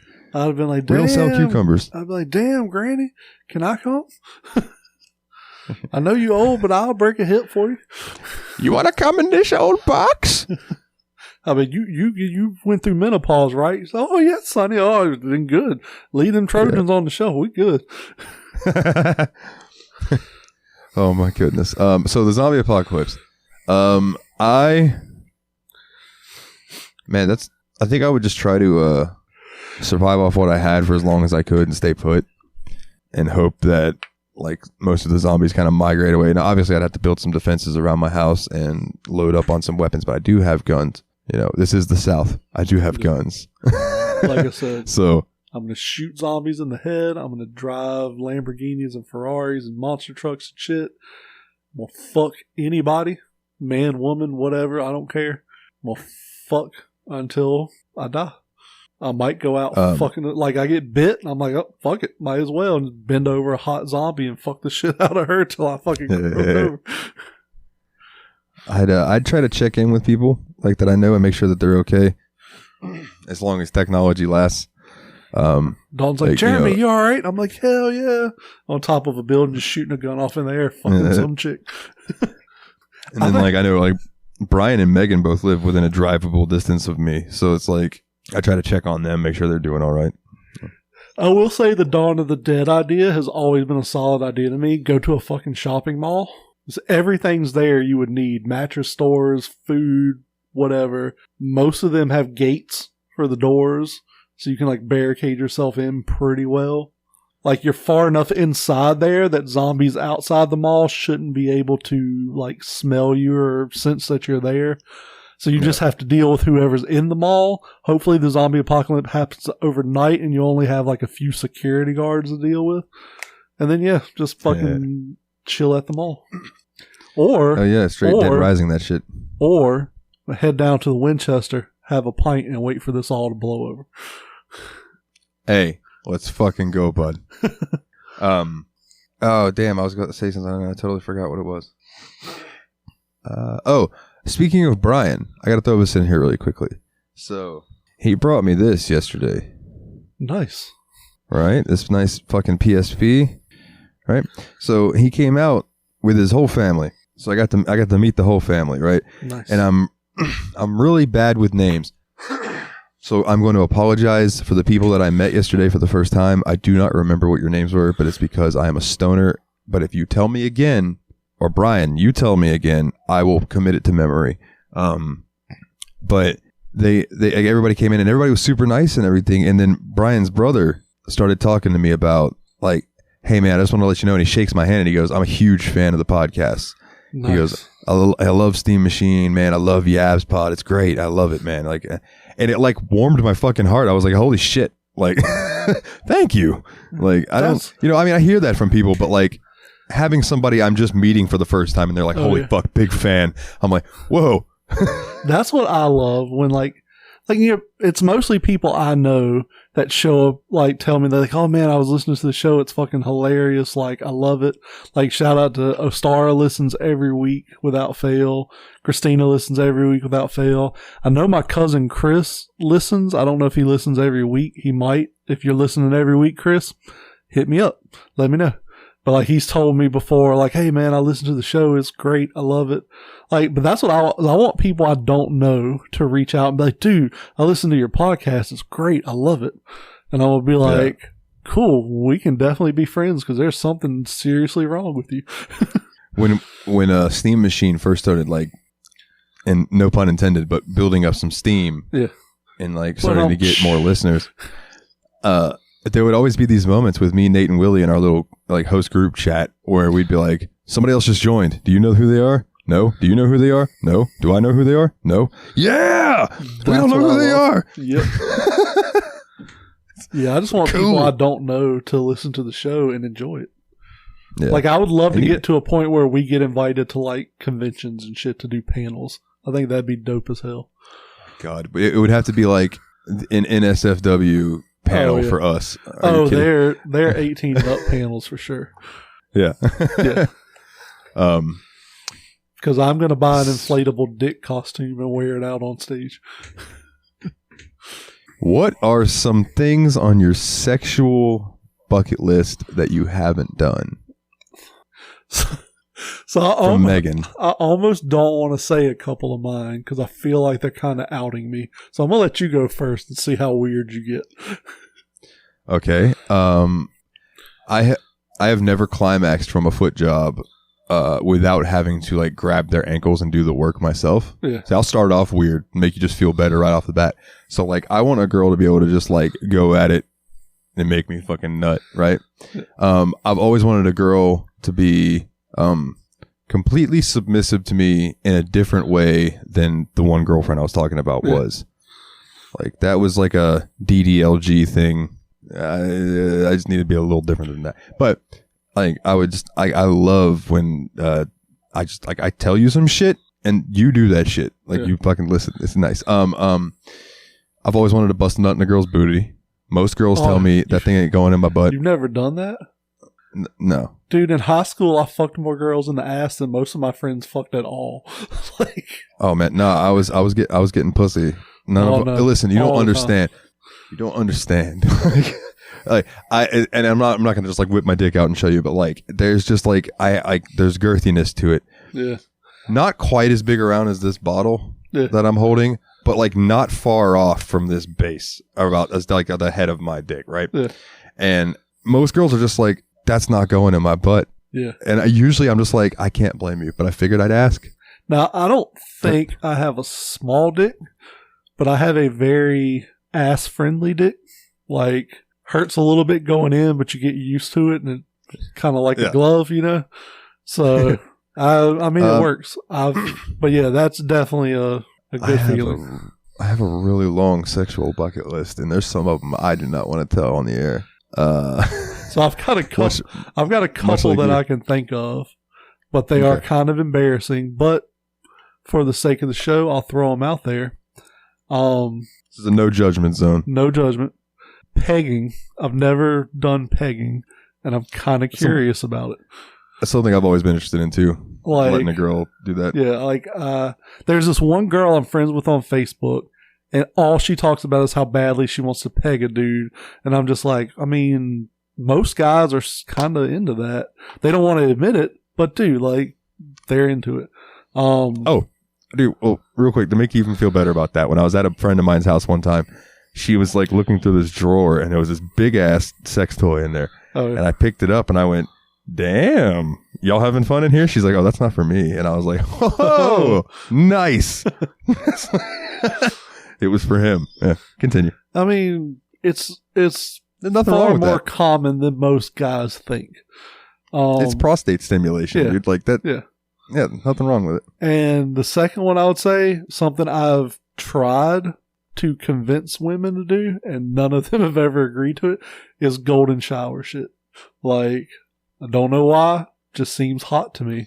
And girls are like, ew, no, I don't want to do that. Like, okay, whatever, to each their own. It's funny you mentioned that, man. So like, I've never like necessarily asked for like golden showers and things like that, but there's something intimate about like watching a girl pee. Oh yeah. Like, because it's like the what's the word I'm looking for? It's like vulnerability. Yeah. So I don't know if it's the Dom in me. Maybe. That I'm like fuck, you're gonna do whatever I want, like type thing. I don't know, but yeah, I can understand that, man. I'm not gonna judge you for that. Like, that would be my two things. Like, trying to think if there's. I've always wanted kind of like two girls giving me a blowjob at the same time. But while I say that, I'm not one to share really. So like, I don't really expect any girl I'm with to share either. And I don't really want to sleep with anybody else if I'm in like a committed relationship. So it's kind of like the multiple partner thing is just kind of weird to me. Savannah, when I was with her, her and my friend Kelsey thought each other was hot. Yeah. And Kelsey mentioned to me about a threesome, so I mentioned it to Savannah very carefully. Savannah's like, sure, but you can't fuck her. Yeah. And I was like, what? Because I used to fuck Kelsey before me and Savannah were together. Like, that was just, she was one of my friends with benefits. And Savannah's like, yeah, no, like I'll, me and her can have all the fun and everything, and like she can like play with your dick and stuff, but like, no, your dick's for my pussy. I was like, oh, okay, okay, you know what? I think this might cause issues. Let's just not even worry about it. Yeah, this is going to be a problem.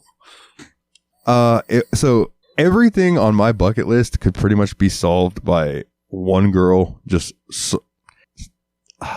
man, I feel like I'm sounding like such like a pompous ass when I say this, but like just surrendering herself to my beck and call and my will. Oh yeah. Like, and then I will do whatever I want and I'll be perfectly satisfied. I promise. Like, I don't need big special fancy things, but like I do have a few things that I would like to knock off the list if anybody listening is interested. Wink, wink. Like, yeah, I've like come on and in everything. Like, I've had some adventurous female partners before, but like, I don't know, I'm just super open in the bedroom. Like, there's not a lot I'll say no to. So like, it's just kind of, I've done a lot of shit to try to make a bucket list of stuff. So those are the only two things I can think of that I've tried to convince girls to do, and they've been like too uncomfortable to do. So yeah. Well, I feel you there. But it's like one of those things where it's like, if I meet a girl, fall in love with her, want to spend the rest of my life with her, but she definitely doesn't want to get peed on or something, it's not an issue I'm going to push, just something I'm going to live without, you know? Yeah. Like, my only real stipulation for that is like, I want a girl who will do butt stuff. Because like, you know, sometimes you get bored of the same old thing and you got to mix it up a little bit. But yeah, other than that, and like, you know, blowjobs are nice. I've had girls who didn't give blowjobs, and that was kind of weird. I'm that way with the pretty feet thing, and like, as long as they're okay with me, you know, being into that stuff, then we're good as gold. And I have also had girlfriends that didn't give blowjobs, but I gave them a pass, and it was because they had small mouths and their teeth really hurt. Yeah. So like, I didn't worry about it. My thing was, I had one girl that bless her heart, she tried, but her gag reflex was so bad that she would hit like 2 or 3 strokes and have to stop. And I'm just like, you're just not going to get anywhere doing it like that. Like, let's just not do this. Dude, speaking of one of the hottest pornos I've ever seen, this chick had it, and I don't know, tell me if you have the same thing. Do you have what's more or less like a clit on the bottom of your dick? Like, there's this one little spot underneath your dick that's super fucking sensitive. Do you have that? Yeah, I think everybody who's circumcised has that. Okay. So, like I said, it's kind of like a clit for men. I'm guessing it's, like the scar from your circumcision or something. She just basically held the dick like this. Like called the frenulum or something like that? Or frenulum? I don't know. I think that's what it's called. I could be wrong. But like, she had the dick like, and she was literally just rubbing her thumb on that. And the dude just like blasted a bucket. And she just sitting there staring at him like, yeah, I know what I'm fucking doing. And she was so fucking hot too. I was just like, man, I just want a fucking thumb job like that. Like, god damn, how many hand jobs do you have to give? Play thumb war with my cock. Yeah, like how many hand jobs do you have to give to get that good at it? A lot. Yeah. How many dicks is that? A lot. A lot. My girlfriend sucked 70. My girlfriend sucked 27 dicks. What, in a row? Get out of here. Oh my god. Hey man, just remember, not every girl brings you lasagna at work. Most of them just cheat on you. Yeah. What's a pet that you would get if you could afford it? Or no, that you could afford. From Ostara. Mine's gonna be a big dog. I can't afford any dogs. fucking thing. Like, I don't want a pet right now because I am single. I live alone. And I just don't have the time. Like, I have a dog and I feel bad for him because he spends most of his time just crated up. But if I had like unlimited time, effort, everything, and just a normal animal, probably a saltwater fish tank or a Shiba Inu. I love Shiba Inus. But probably like a saltwater tank with a dog-faced puffer or a Voltaire's lionfish. Something like that. Hell yeah. Yeah, I just want big dogs. Saint Bernard, Irish Wolfhound. Oh, yeah. Dude, I just want like a big motherfucker. Bull Mastiff. Give me a big motherfucker. Great Dane. So Ostara asks another one. Also, can we all have a D&D session? I feel like that would be fun. Lol. So she keeps saying she wants to play D&D. She's trying to get me to play with her, and I'm like, cool, I'm down. Get your friends. We can do it at my store. I'll set up a table, chairs, and stuff. We can do it like once a week at my store. She hasn't done that yet.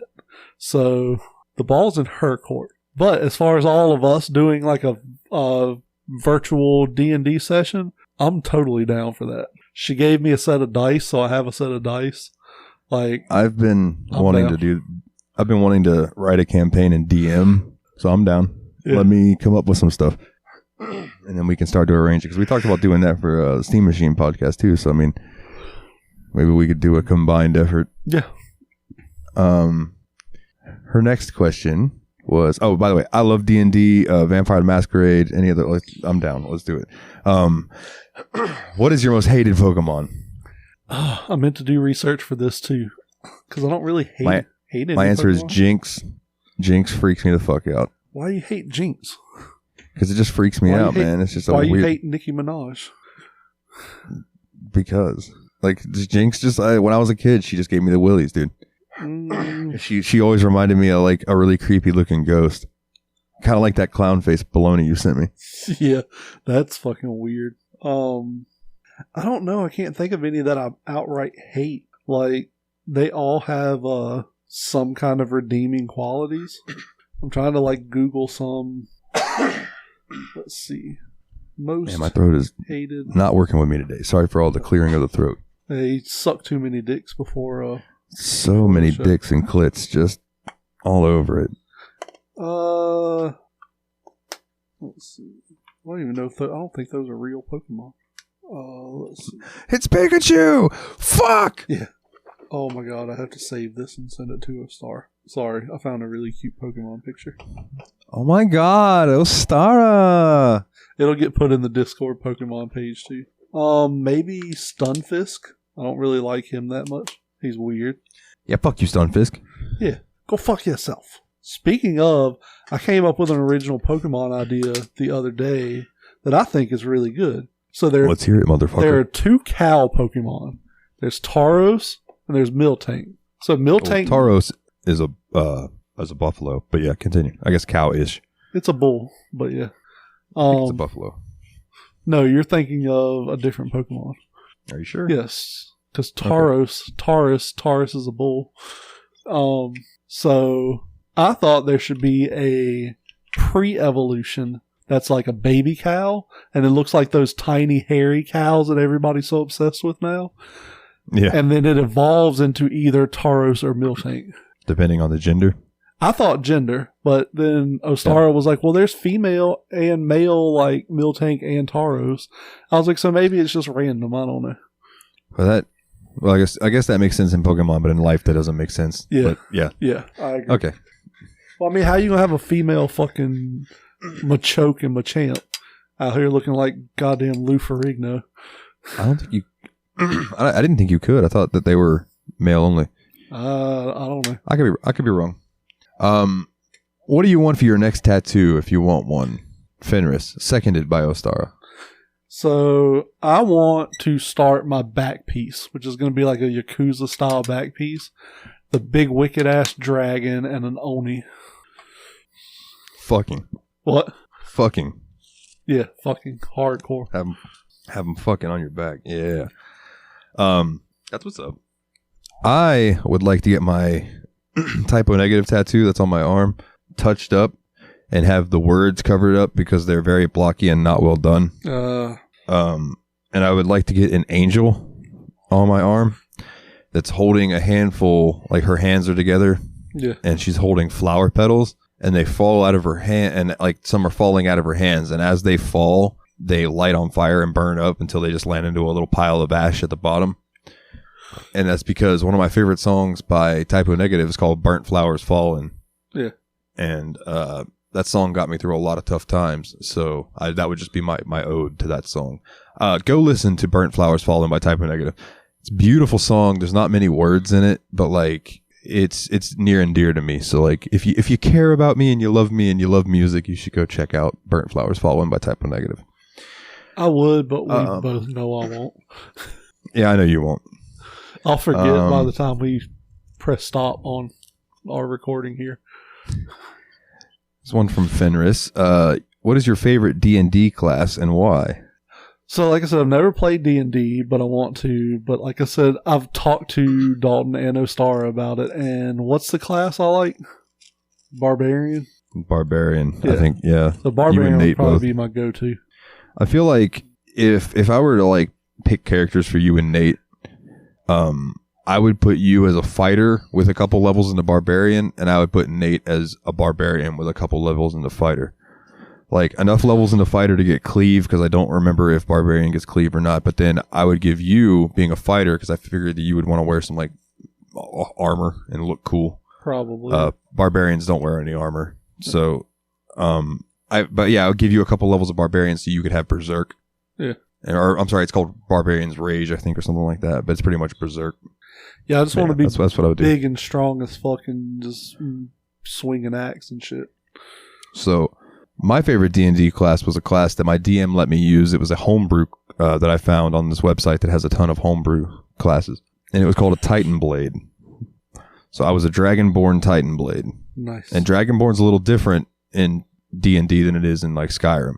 A Dragonborn in D&D is actually you are a humanoid that looks like a dragon. Nice. Like a big lizard person type thing. Yeah. So Titan Blade was what it was called. And the gimmick with Titan Blade was that your strength could exceed 20.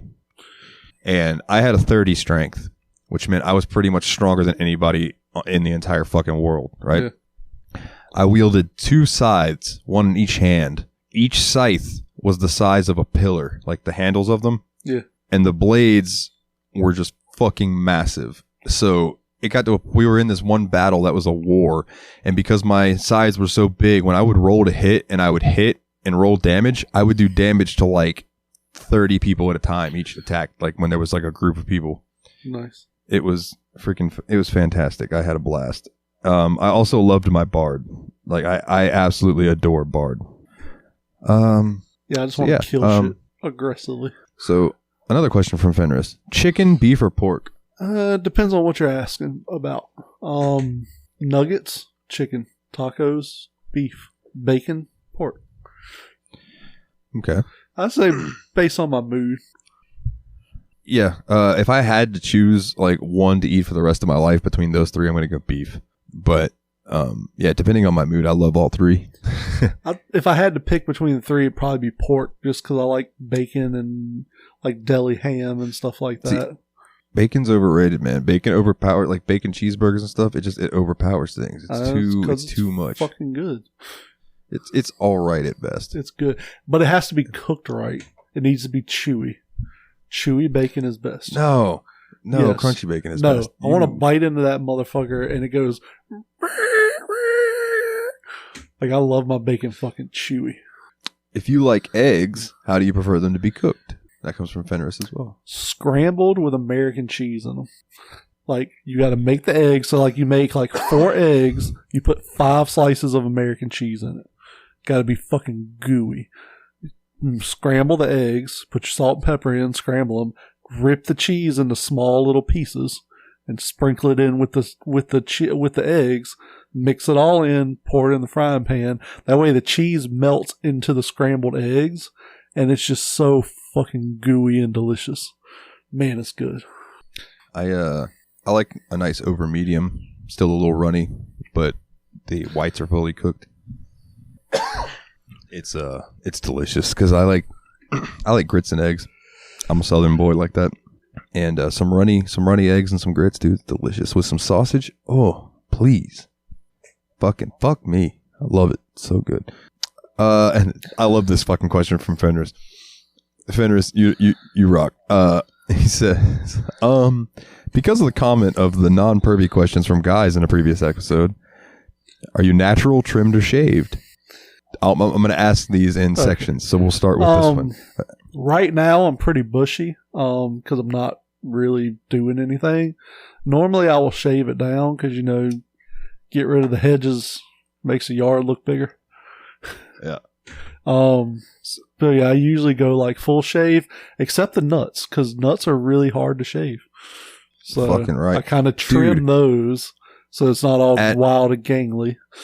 At Walgreens, we sell the Manscaped lawnmower like 3.0 or whatever. Nice. I might buy that motherfucker just to see if it works as well as they say it. I want one of those because they claim they work really well, but they're expensive. So yeah, I think it's like $49.99. Yeah, it would have to be a good paycheck for me to drop it on something just to shave my balls with.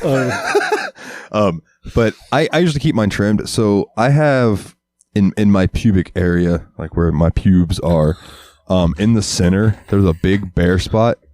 Because when I was younger, I let one of my girlfriends shave down there for me as just like fucking around, and she scalped you. I don't know what she did, but like I had razor burns so bad that I have scars from it. Oh wow! And she got you. I mean, not all over the place, but like I had. Yeah, it was like we were in the shower. She didn't. I think she might have like put soap on there and did it, which probably didn't help. Yeah.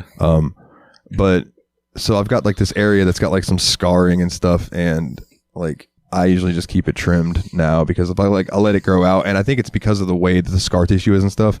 When I let it grow out too much, I'll get like an ingrown hair and stuff, and like that really sucks and hurts. Yeah. So I just keep it trimmed, nice and low to no bush. Yeah, I like to. Yeah, plus, like if you trim you get an extra inch when you lose all the. Yeah, and I mean, if a girl's gonna suck my dick, I don't want her having to pick pubes out of her teeth or anything. So keep it nice for her.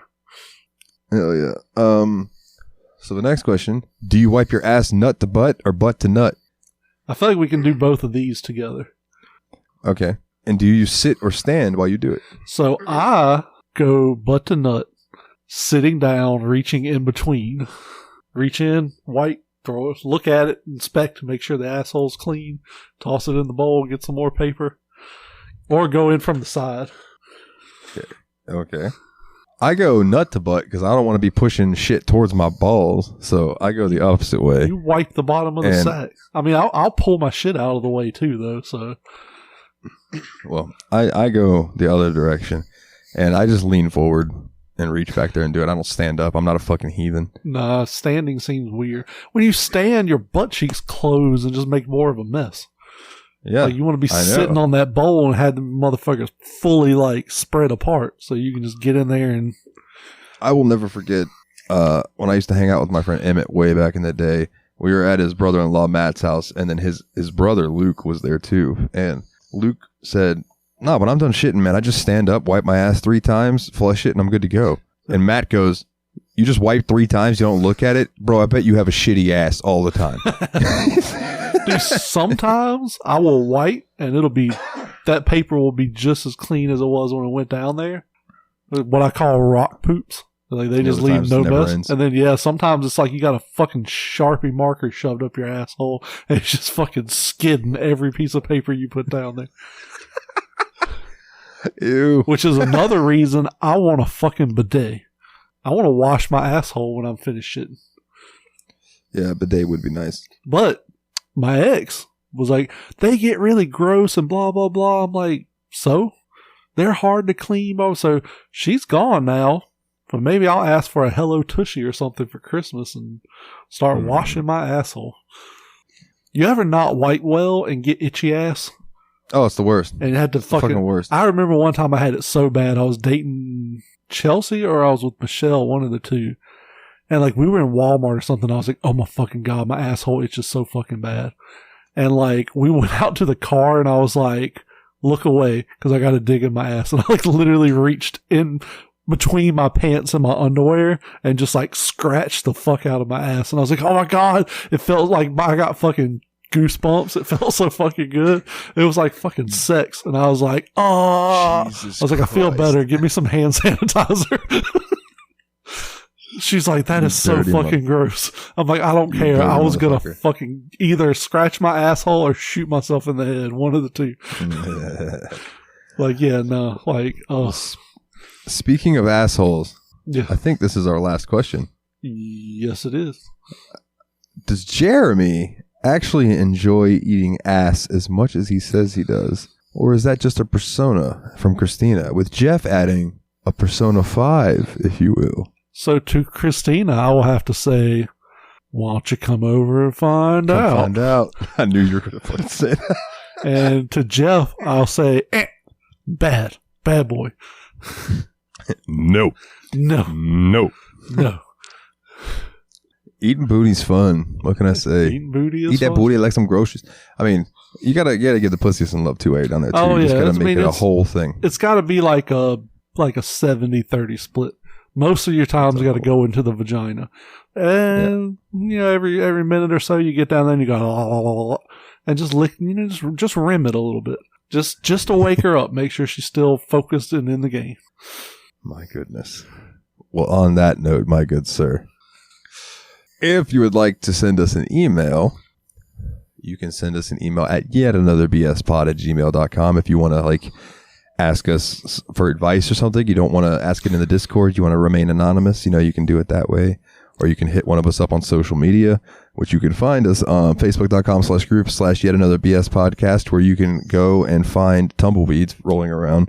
Oh, Dalton you can find us forgot. on- If you want to send us pictures of your butthole or generally any kind of nude photos, shoot them to the email. Yeah, why not? Well- Fucking go for it. We'll digitally autograph it and send it back to you. Yeah, you want to send feet pics? Go ahead. If you're a woman, no offense to the dudes, but I will say this too: Jeremy won't care, but I will. I won't care. I'll give you.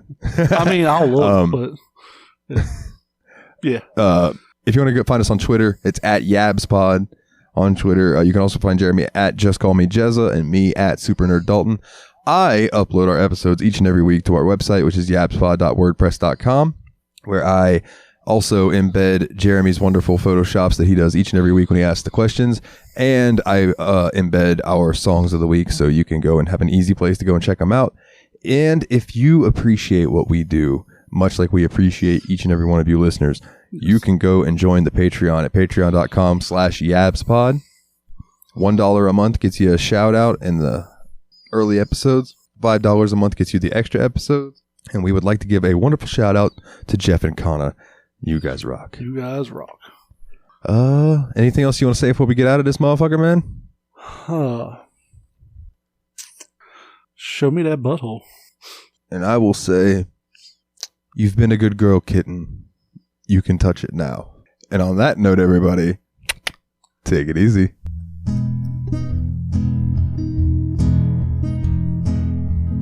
It's the way that you blush when you're nervous.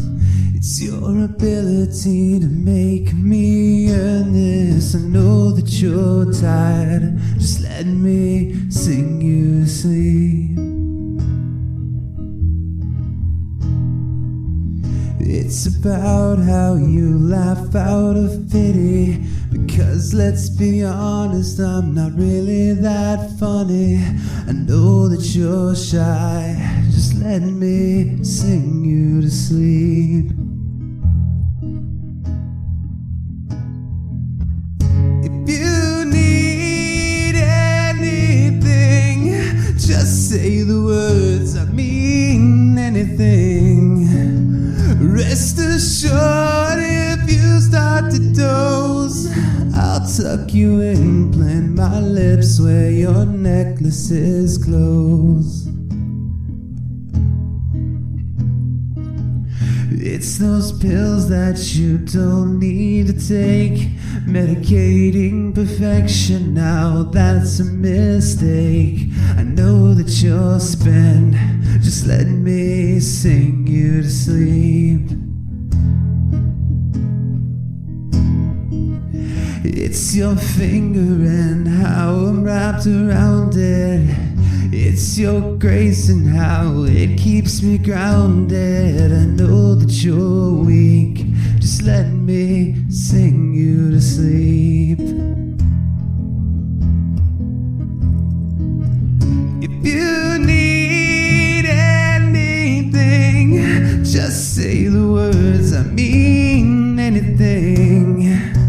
Rest assured, if you start to doze, I'll tuck you in, plant my lips where your necklace is closed.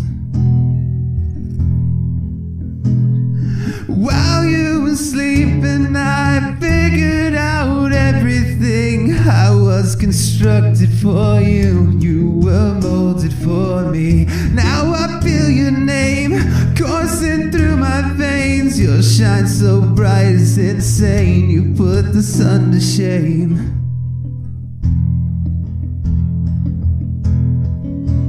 If you need anything, just say the words, I mean anything. Rest assured, if you start to doze, I'll tuck you in at my lips where your necklace is. If you need anything, just say the words, I mean anything. Rest assured, if you start to doze, I'll tuck you in, plant my lips where your necklace is closed.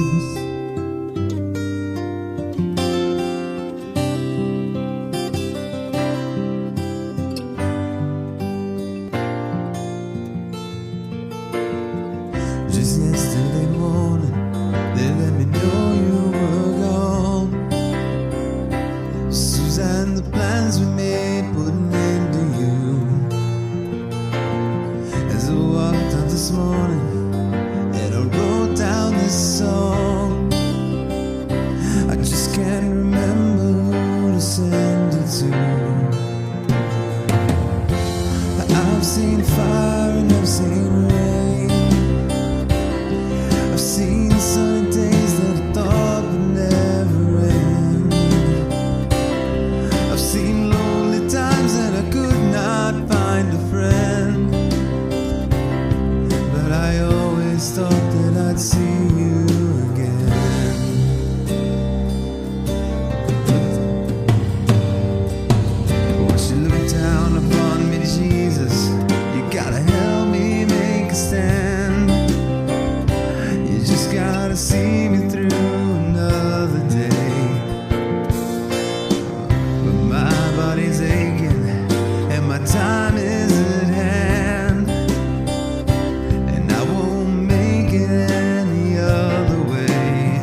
Loving and fighting, accusing, denying. I can't imagine a world with you gone. Joy and the chaos the demons were made of. I'd be so lost if you left me alone. You locked yourself in the bathroom, lying on the floor when I break through. I pull you in to feel your heartbeat. Can you hear me screaming, please don't leave me? Hold on, I still want you. And come back, I still need you. Let me take your hand, I'll make it right. Swear to love you all my life. Hold on, I still need you.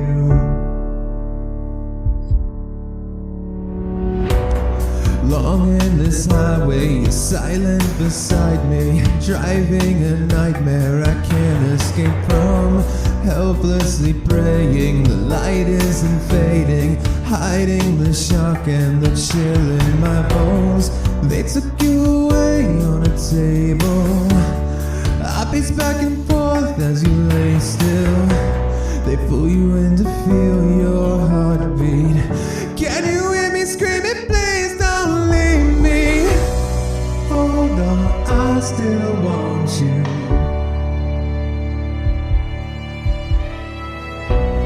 Come back, I still need you.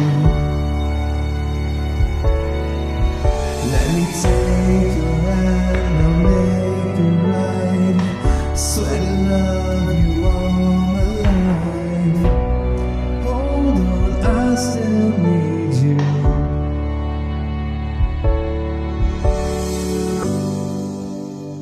I don't wanna let go. I know I'm not that strong. I just wanna hear you saying, baby, let's go home. Let's go home. Yeah, I just wanna take you home.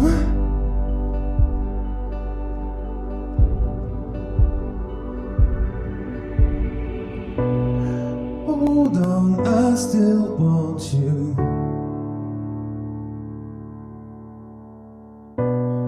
Come back, I still need you.